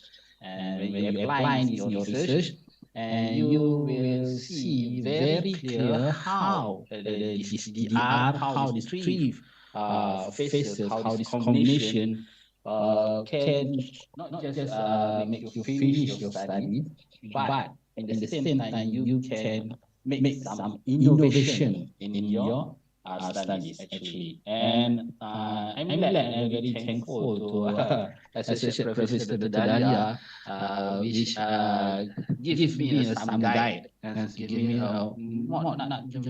not some guide, it's actually more guide how we want to face the phase one, the second phase of DDR, and after the last phase of DDR, actually to use the usability of our module to see how we can deliver to the other people out there. And I think there is my friends will sharing the same session here, how can we finish, how easy the DDR and how systematically the DDR can manage our journey in PhD or master. And I believe all of you out there can finish on time, and hopefully you gain some knowledge here. And it's quite simple, but I try my best to deliver the information, the input that both of you can understand what I try to deliver. How we can the three phases in our research. Okay, Dr. Dania. Thank you, Hafiz. So basically, if you can see later in Hafiz's presentation just now, what you can see here, he tried to put in the phases that we say we have the needs analysis, isn't it? We discussed previously, and then we have the design and develop, and finally do the evaluation. So if you can see, each of these students later, they will show you, they use a different tools and different ways of doing research. And what Hafiz want to emphasize to you is that he did not only finish his PhD, with thesis, but he come out with innovation. So you have to bear in mind, using DDR, you can also develop an innovation. So yesterday, you are having a display, isn't it? Some of you are having like a seminar and a display of your research. So now it's a trend in your research, you need to provide an innovation. Let's say DDR will help you. This method will help you produce an innovation.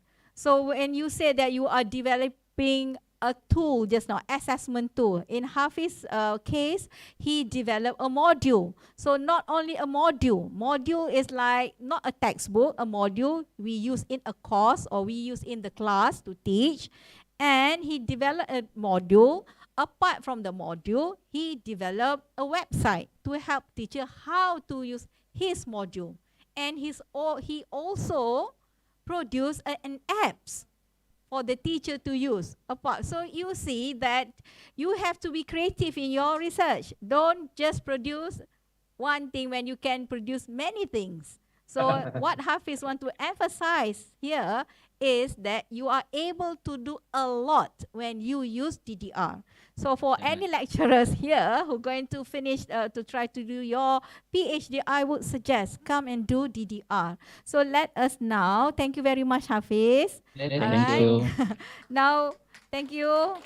We have here adik-adik dekat sini juga sedang mendengar. So Aziza atau Rewati dengan Akmal, kalau nak guna bahasa Melayu tak mengapa ya. Kalau rasa mudah guna saja bahasa Melayu, tolong terangkan kepada mereka setiap fasa tu guna alat apa. Mereka nak tahu yang utamanya kita guna alat apa. Contoh fasa analisis tu bagaimana diselesaikan. Baik, kita mulakan dengan hari ini Azizah bercuti. Boleh kita mulakan dengan Rewati dan kita ikuti dengan Azizah dan Akmal. Boleh ya? Rewati ada dalam talian. Hello, Doctor. Hello, Rewati. Alright. So, up to you, Good Rewati. morning, Doctor. Morning. You want to use English or Malay? Up to you. So, if you're comfortable to use English, you are most welcome. If you want to say you want to use Malay, as also can. So, the floor is yours, Rewati. So, please share your research. Hopefully, it's going to be useful to our adik-adik here. Alright. Doctor. Good afternoon, Doctor, and my fellow friends. Okay. As my friend already explained to you about DDR very well, so I think I just go straight to my framework. Okay, now I'm going to share my screen.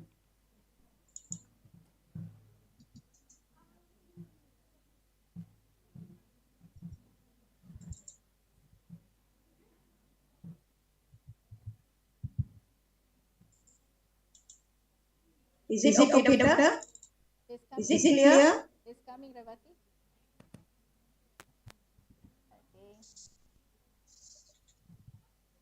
Okay, Doctor, can you see the screen? Not yet. It's coming. Is it very small? Yes, we can see. Can you make it a preview, Rewati, so that it's be larger? Hello, Doctor. Boleh dengar suara saya tak, Doktor? Can you hear me, Rewati? Rewati. Okay, now we can see your slide. You can start. Okay, is it clear, Doctor? Yes, it's clear, Rewati. Now you can start, Rewati. Okay. I developed a module for my BM language. Okay, I think I will use U language. Malay also I use and English also I use. Okay, my title is Pembangunan Modul Watak bagi Kemahiran Membina Ayat-ayat Melayu from Malay language. Okay, as you know earlier, I'm using 3 phases for DDR. Okay, phase phases will be analysis keperluan, need analysis. Besides that, I'm also using theory. Okay, a lot of the theories based on every phase. Okay, for my phase, first fasa ataupun fasa analisis keperluan, okay, I use soal selidik guru only for teachers because I'm doing this research for year 4 students. So it is better to me to get more, okay, about issues, problems teachers facing. So I'm using Google Form. Okay, when I did this module, it was COVID time. So I cannot deliver all my forms to each school. That's why I transfer my form to Google Form. Then I send it by my penyelia Sekolah Tamil. So I did analysis keperluan using my soal selidik. And after that, for fasa 1, I also use analysis document. Okay, document analysis using my students' workbook. Okay, I'm collecting from 4 different schools during COVID time. So every school, I just choose 5 of them. So I collected 20 books to support my data collection. So for fasa 1, I also use teori sandaran, especially teori bahasa kedua, teori regression, teori behaviorisme, and teori constructivisme. Okay, for fasa 2, okay, for development, reka bentuk and pembangunan, I use FDM, technique fasa Delphi, but I use only 1 round because for my first round, I already get all the kesepakatan pakar, consensus pakar. Okay, and I use 18 of the experts to get them data. Okay, this one for this fasa also I use feedback form. Okay, soal selidik. Okay, then I include all my construct all my tema included and using my DSKP and my textbook, year 4 textbook. So for this I use literature review, and I do some research on other researchers paper. So for this I use Teknik Fasi Delphi with Borang Soal Sidik. And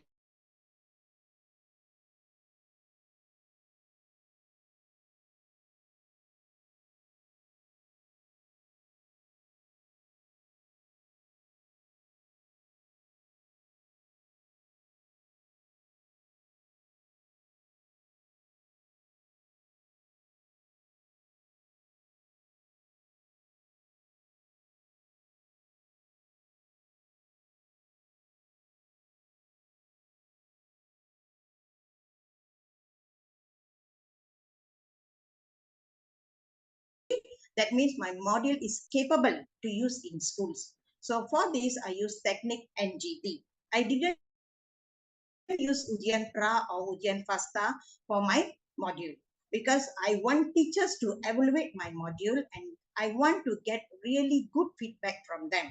So I use Teknik Sumbangsaran and Pencetusan idea.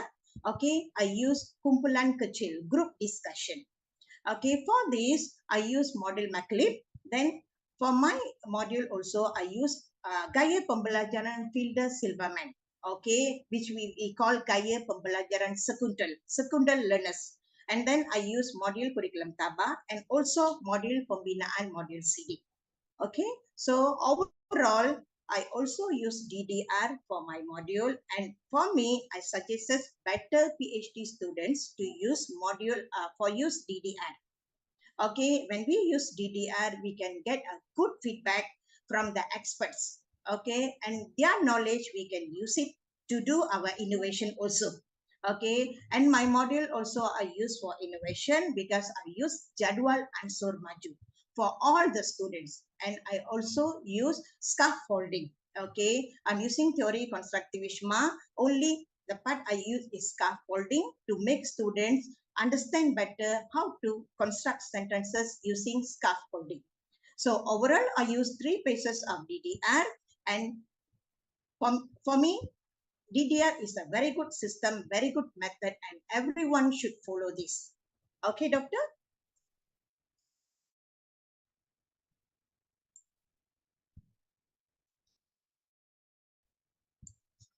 Okay, doctor?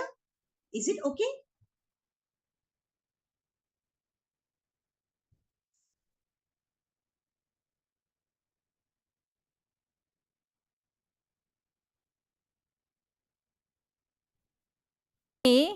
What did Rewati use?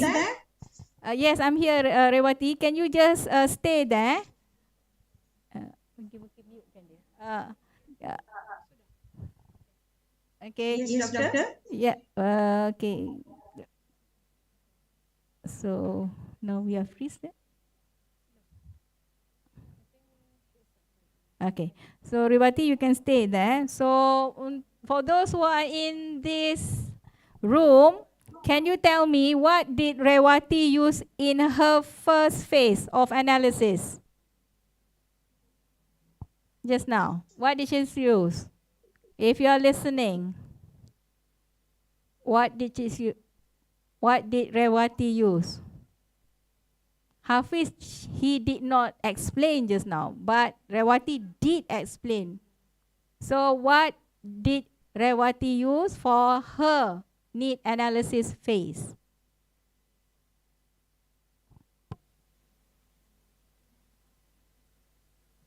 The answer is on the screen, dear.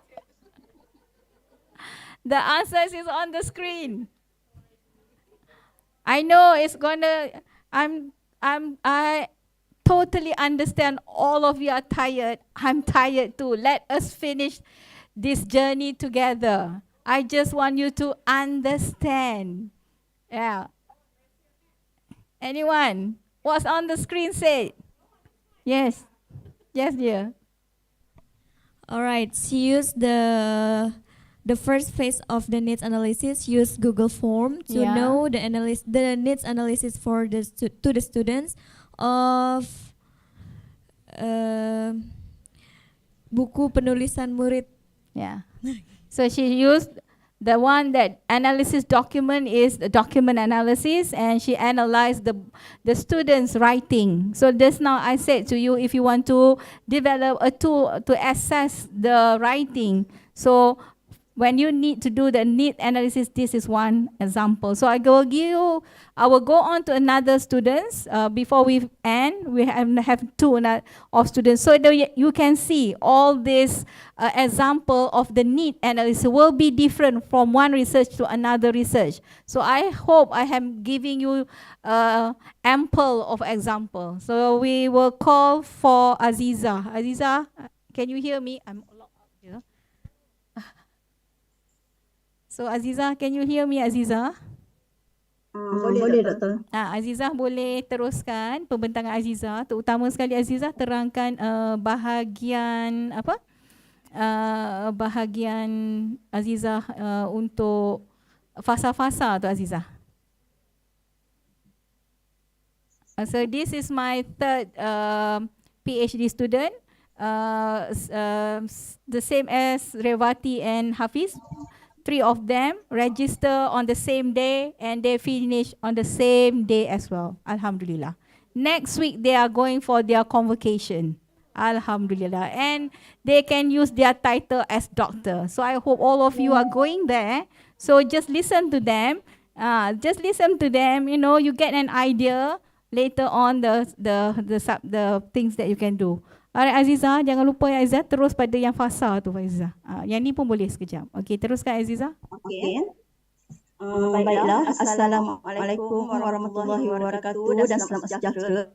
Hari ini saya akan berkongsi sikit tentang bagaimana saya menggunakan pendekatan DDR dalam kajian saya.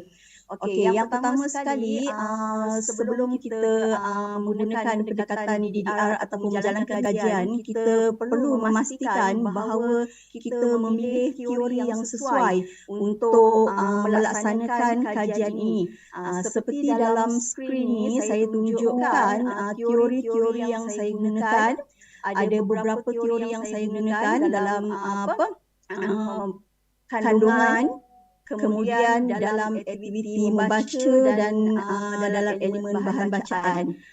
Jadi rajah tersebut sudah menunjukkan bagaimana aplikasi kesemua teori itu dalam proses pembangunan kajian menggunakan DDR sehingga menghasilkan satu garis panduan.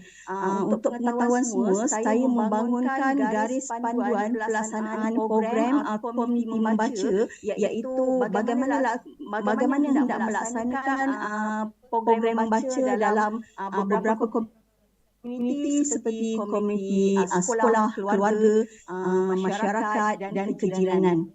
Baiklah, saya terus kepada langkah yang saya gunakan. Okey, ini saya rasa paling mudah sekali kalau saya nak terangkan bagaimana DDR ini saya gunakan dalam setiap fasa.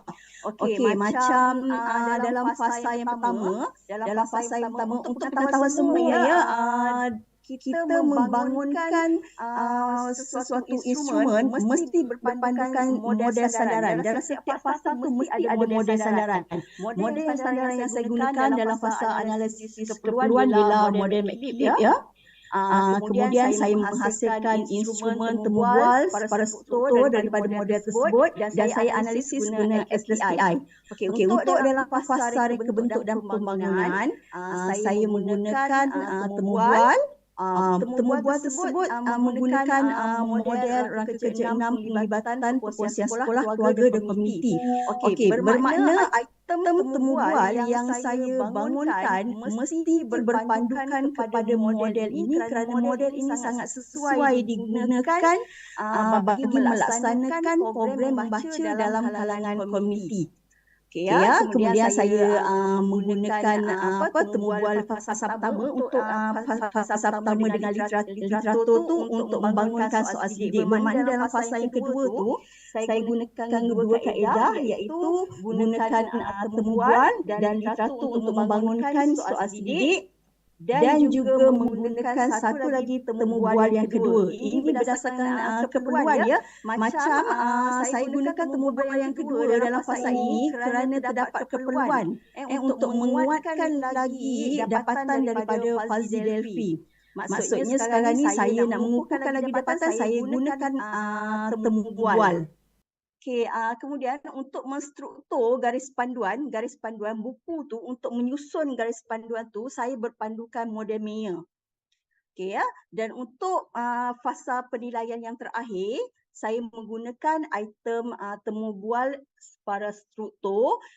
Temu bual tersebut saya bangunkan menggunakan model TUP Bednari. Maksudnya sekarang ni setiap fasa, setiap instrumen yang kita bangunkan dalam fasa DDR ini mesti berpandukan kepada model sandaran. Maknanya item-item ataupun dapatan yang kita perolehi itu adalah berdasarkan kepada guideline daripada model-model yang ada ni. Kita boleh ubah suai model-model yang ada ni ikut keperluan, dan pemilihannya juga mengikut keperluan kajian kita. Okey, kemudian dalam pembangunan garis panduan pelaksanaan program komuniti, DDR ini kita menggunakan pakar. Okey, dalam rajah tu saya ditunjuk setiap fasa, contohnya fasa analisis keperluan saya guna 7 orang pakar. Kemudian dokumen saya gunakan 30 dokumen. Dokumen ni ialah catatan daripada aktiviti membaca yang dijalankan di sekolah. Macam kita tahu ya, dekat Malaysia ni kita extensive reading ni dia masuk dalam kurikulum. Jadi murid dibekalkan dengan buku catatan untuk mereka mencatat berapa jumlah bahan bacaan yang mereka baca sepanjang tahun. Okey ya. Kemudian untuk fasa reka bentuk saya menggunakan 30 orang pakar. Pakar ini juga merupakan pakar yang terlibat dalam bidang bacaan. Dekat Malaysia ni saya gunakan guru perpustakaan dan media. Kita panggil guru perpustakaan dan media, iaitu guru yang melaksanakan program membaca di sekolah, pusat sumber sekolah, perpustakaan. Kemudian yang seterusnya 5 orang pakar yang terlibat dalam bidang bacaan. 5 orang pakar ini ialah terdiri daripada guru perpustakaan dan media, kemudian pelaksana program membaca di sekolah seperti guru besar, kemudian pelaksana program membaca di peringkat yang lebih tinggi iaitu pengarah Perpustakaan Negara Malaysia, dan juga pengarah di bahagian pengurusan program membaca di peringkat sekolah. Dan pada akhir sekali 11 orang pakar yang terlibat merupakan pakar yang melaksanakan program membaca. Mereka membuat penilaian terhadap kebolehgunaan garis panduan yang saya bina. Okey, dalam kajian ni DDR kita boleh membuat pilihan sama ada kita nak sampai ke peringkat kebolehgunaan ataupun ke peringkat penilaian, kita buat kuasa eksperimen dan sebagainya. Tapi untuk kajian saya ni, saya sampai kepada peringkat kebolehgunaan sahaja kerana bacaan ekstensif reading ni penilaiannya nak dapatkan keputusan ataupun result tu mengambil masa yang panjang. Jadi saya memilih sampai ke peringkat kebolehgunaan. Itu kelebihan penggunaan DDR ni.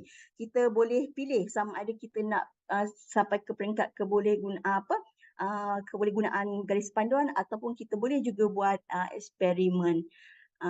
Jadi untuk kajian ini boleh lagi dikembangkan lah. Maksudnya sekiranya garis panduan ini digunakan, mungkin boleh lagi pengkaji-pengkaji lain boleh menyambung lagi kajian yang saya jalankan. Saya rasa itu saja ya, Doktor.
Baik, doktor boleh dengar suara aku, doktor?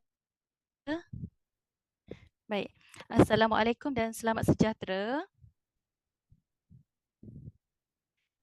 Okey, baik doktor, sekejap ya.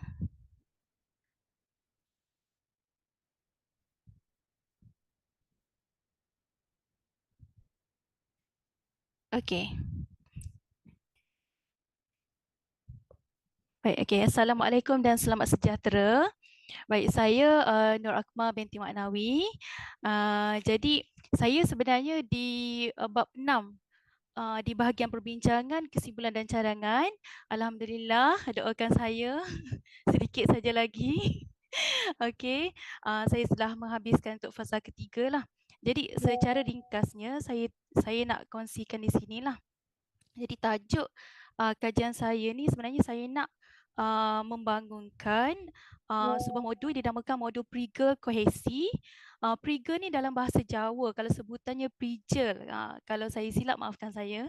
Okey, dalam penulisan karangan murid tingkatan 4 dan fokus kohesi saya ialah kepada kohesi perulangan. Jadi saya teruskan, ini merupakan reka bentuk kajian MPK. Saya ringkaskan modul Prigal Kohesi mengikut reka bentuk DDR. Jadi untuk reka bentuk ini seperti yang telah diterangkan oleh rakan-rakan doktorat saya.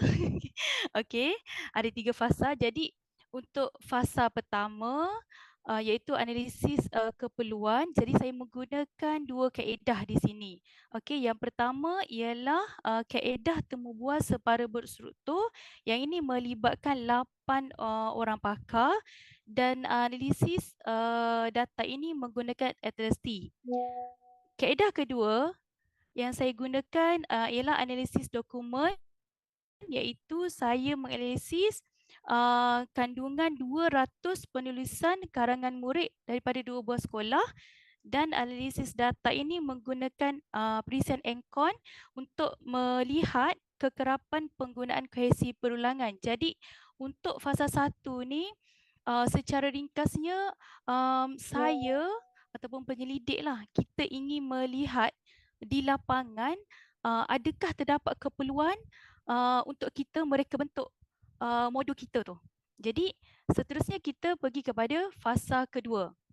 Jadi fasa kedua, jadi fasa pertama dia akan bersangkut paut dengan fasa kedua.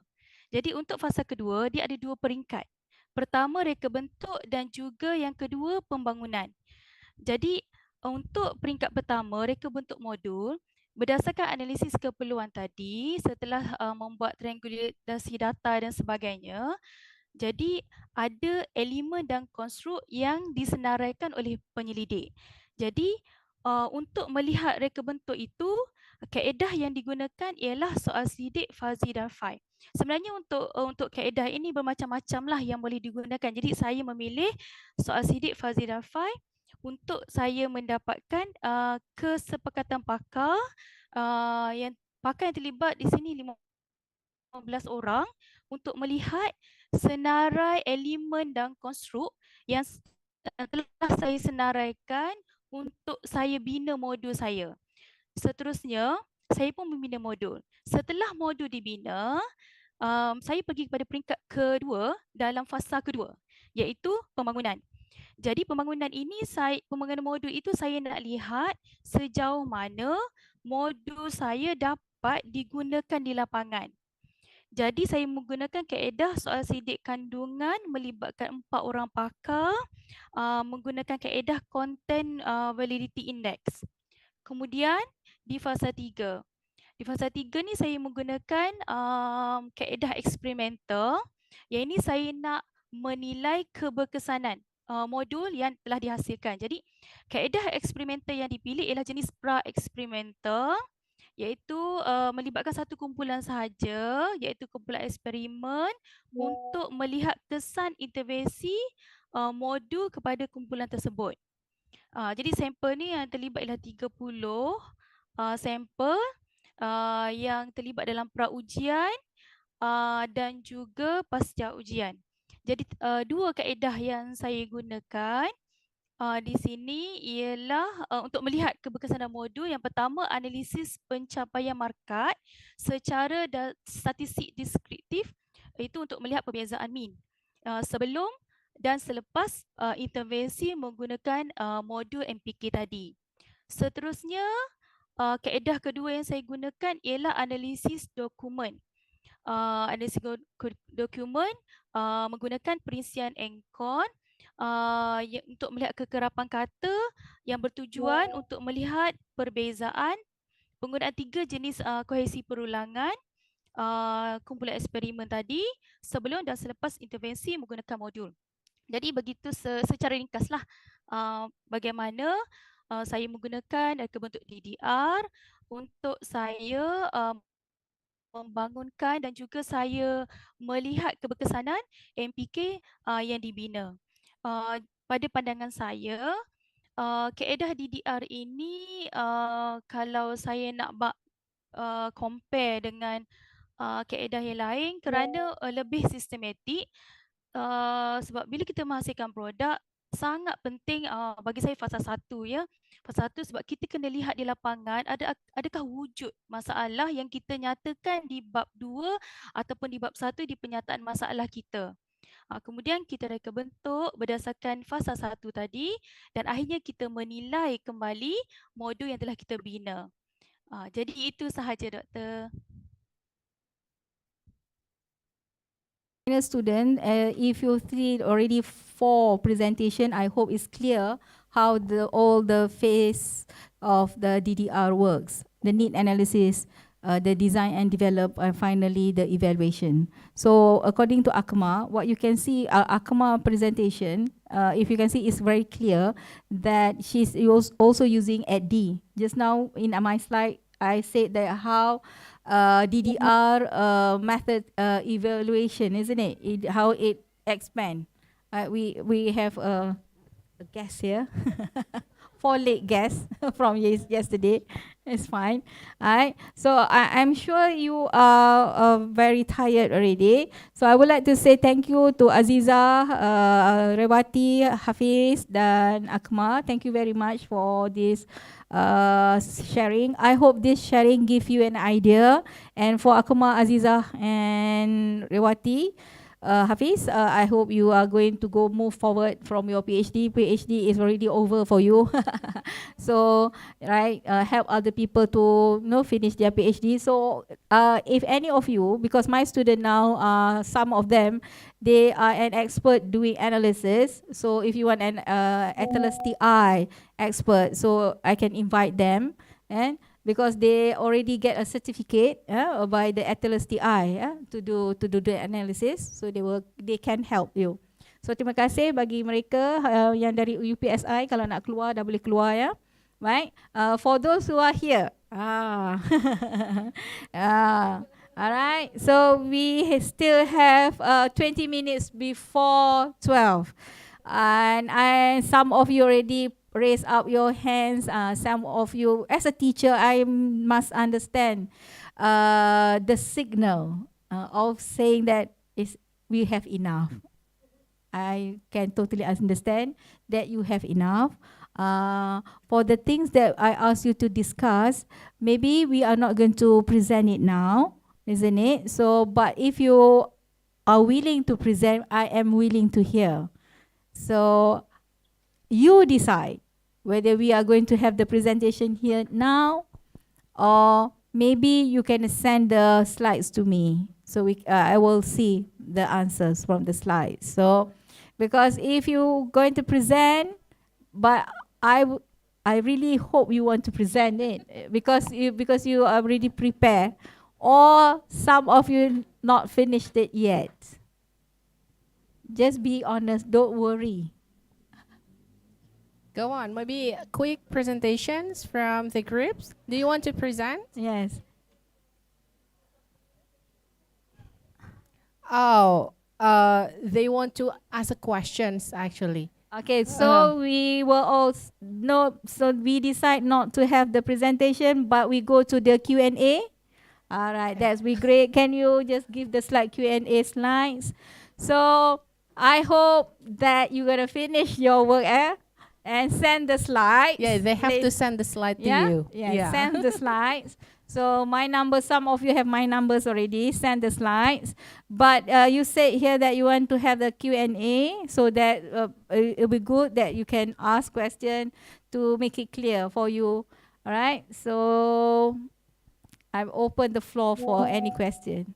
Go on, questions? Yes, please mention your name and what your questions is. All right. Thanks for the explanation, Prof. My name is Rizky Amirah. I am third semester student. Let me tell you briefly about my research process now. My thesis is about designing HOTS-based descriptive reading materials for nursing students.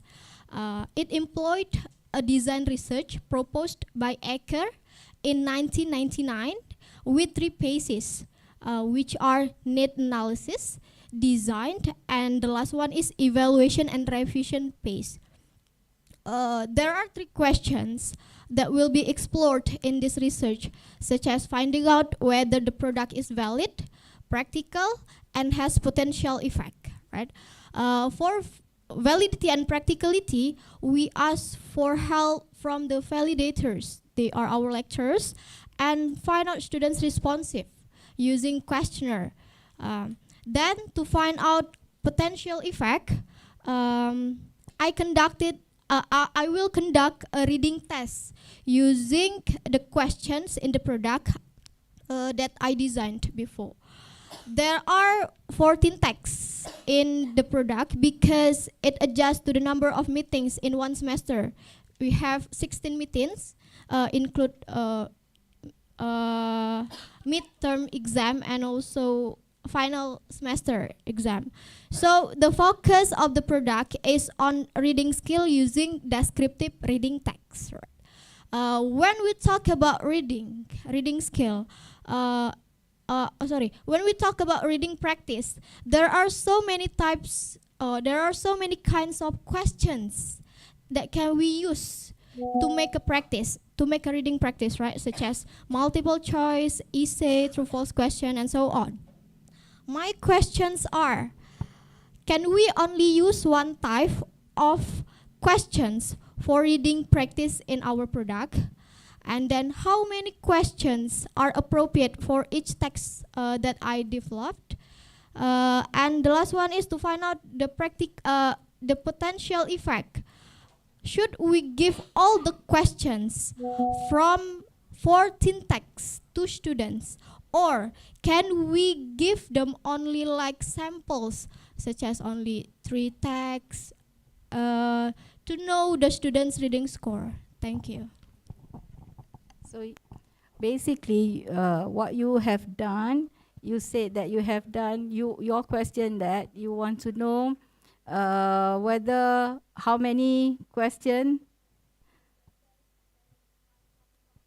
Okay, so my question to you, have you analyzed other tools before you develop your tools? So from your analyze, how many, if you say that you have, yes, you have analyzed, so how many tools that you have analyzed? I mean, how many assessment and how many texts that you have analyzed? 14 texts for my product. That is your product. Yes. But before you develop your product, did you see the product before? So I mean, you are doing your 40 texts, isn't it? Yeah. And then you want to develop the question, right? So in that area, of course, they already have products on that area of your research. Have you looked into that? The previous product. The previous product? No, I only try the text before design the product. So I adapt the text from the articles, from the internet sources, and then I understand collect them. that. My question is, before you do that, before you want to before you want to develop your, this is why you said just now you using Acre, isn't it? Yes, Acre. So you said that have the need analysis phase. So what did you do in your analysis need phase? analysis phase? Yes, I give students questionnaire. So you to know what? To know the students' need, and then give them a reading test to know their levels in reading. Okay, because you are trying to develop tools, and then you see this is the important things at that stage of need analysis. Not only you want to find the level of the students, you must also find what are around the tools that currently used. Do you understand the text that they are currently used, and you have to find out the currently what are the current being used and how many questions inside the current tools. apart from that, apart from asking the student to know the level, you also need to ask the teacher, normally in that area of research, of in that area of reading text, normally how many questions that being asked. Then you will do you can see, if that's why I said you need to you need to have a document analysis at the need analysis phase. So you see, now when you say you have 10, but you don't know that even though you have 40 or 100, you cannot because if in your Viva, if I ask you in your Viva, if I ask you, how do you find out that your question of that 40 text and how many questions you ask me, I will ask you back, how do you do your need analysis on that? How do you, because that is why, if you say that during your need analysis, you just to find the levels, and you want to find what you call, another one is your what, just now? So then respond, maybe on the design part, you must ask the experts. That's why I said, I asked you just now, from the accreditation body. So normally, if they have a reading test, so how many questions they be asked? So the answer to that is you have to look into the current, the current practice, is because we cannot just develop, because I think we need 40 texts and I think we need 5 questions. It's not like that. It will come through your need analysis or from your experts. So that is for your first question. Is it how many? And your second question just now?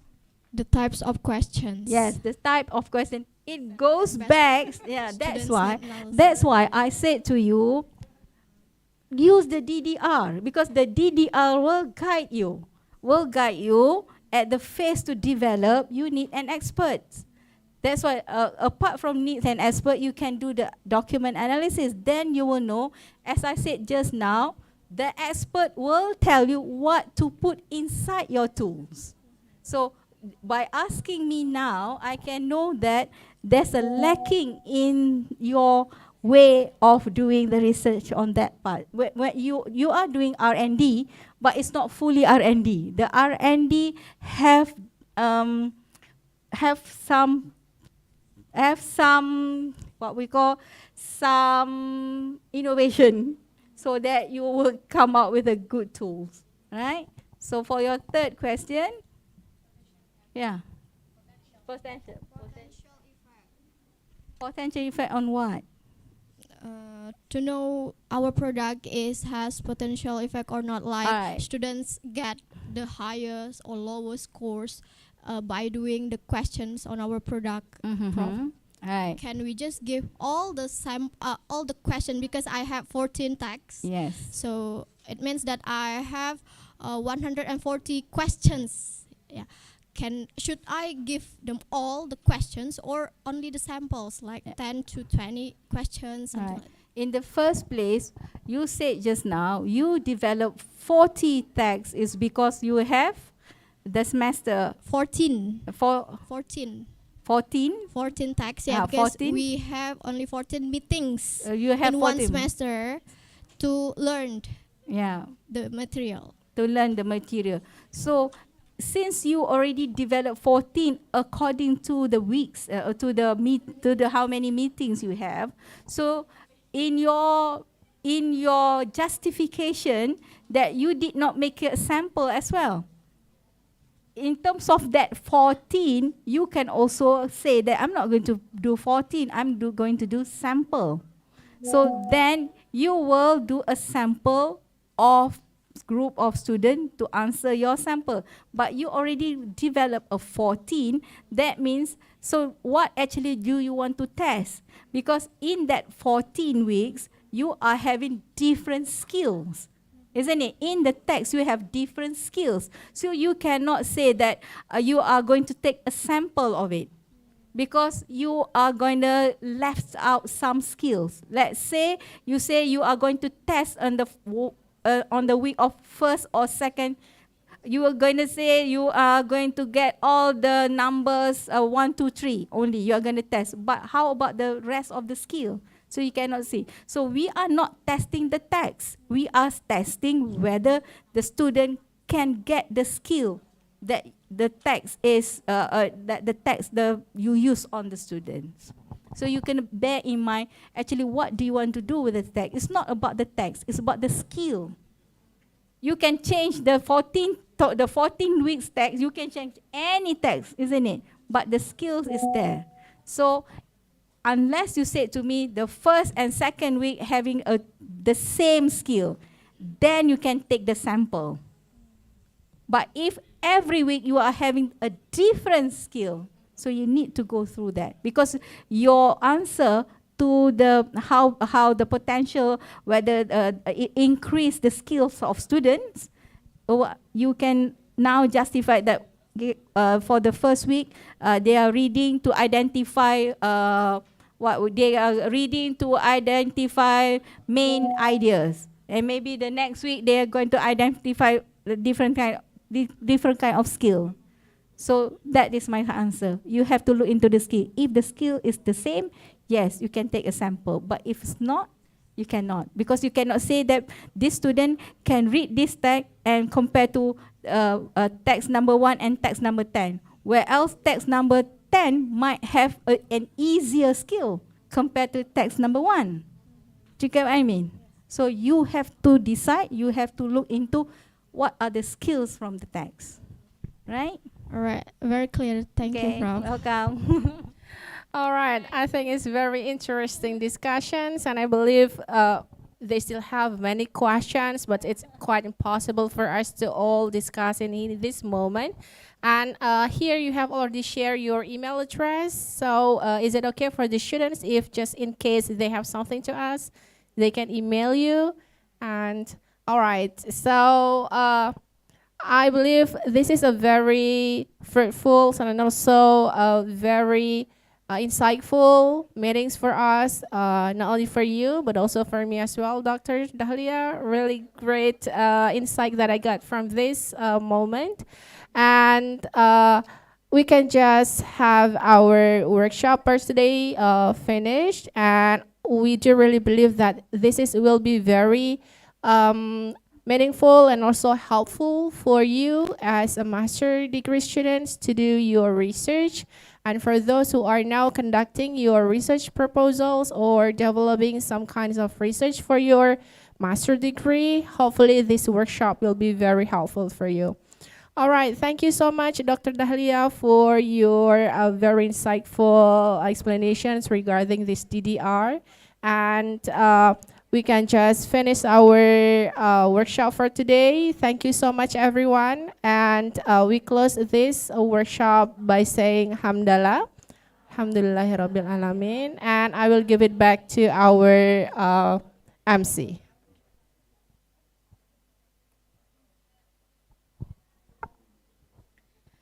Thank you so much for our speaker, Associate Professor Dr. Dahlia Janan, and also our moderator, Dwi Maharani MPD.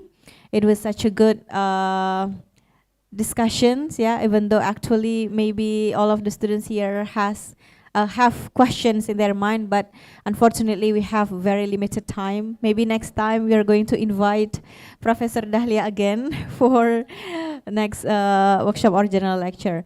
All right, now it's time for token of appreciation from the master's program and the Faculty of Teacher Training and Education for our speaker. Would you please, Ibu Sari Silviani, as the coordinator of Master's Program in Language Education, to present the token of appreciation to Professor Dahlia in the provided spot.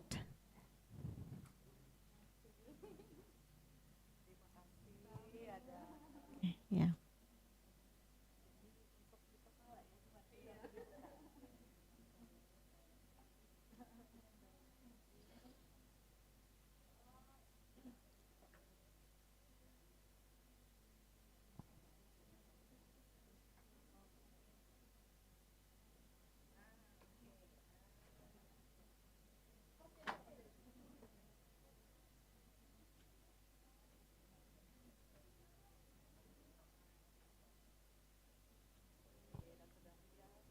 All right, this is the token of appreciation from the master's program in language education department to our speaker, Associate Professor Dr. Dahlia Janan.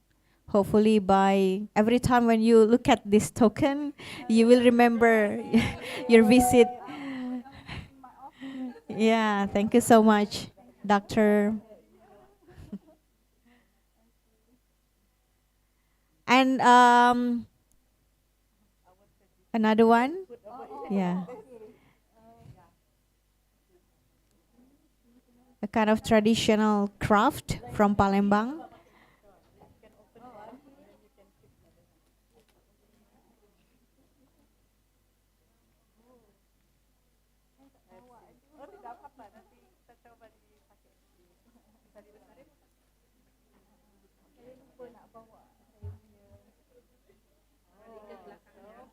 It's like this, so like a traditional. I think you wore one, the big one. Now we have the small one too.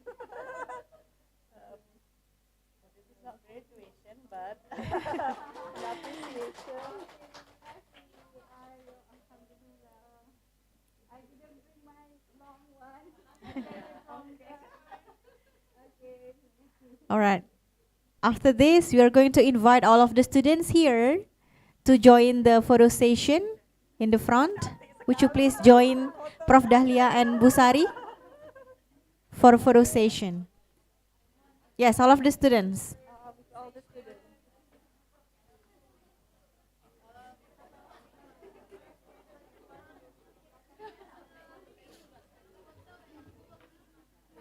Maybe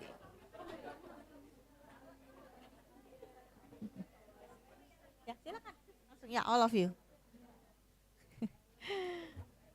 Please adjust your position so that everyone can be taken in one frame.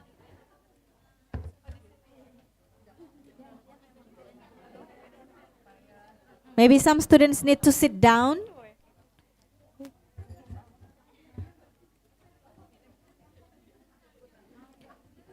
Ibu Sri, Ibu Zahra, would you please join the photo session? Ibu Sri, Ibu Zahra.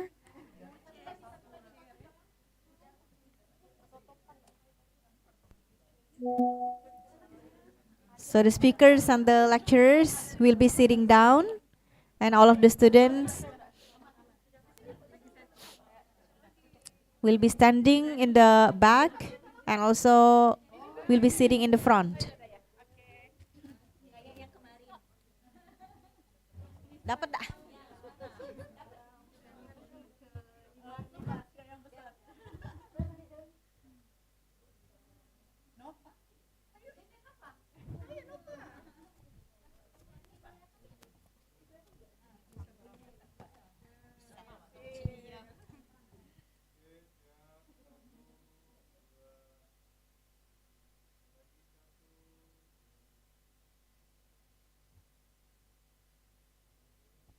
Freestyle.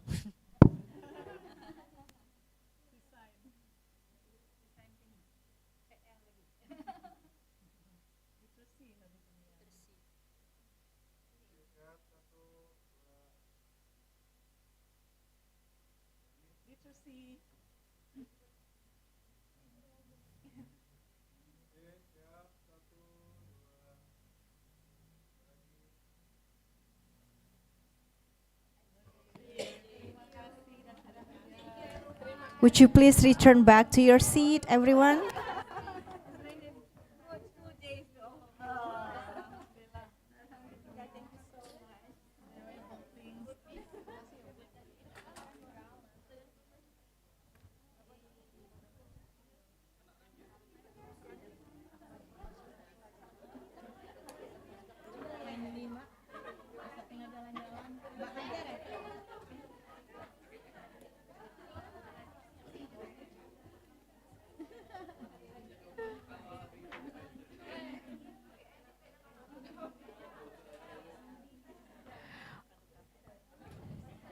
All right, the photo session sign that we have already reached the end of the workshop program.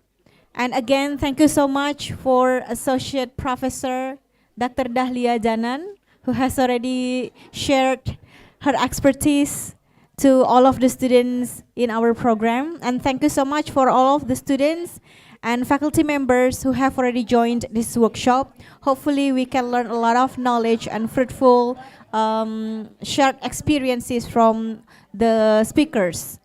All right, thank you so much once again.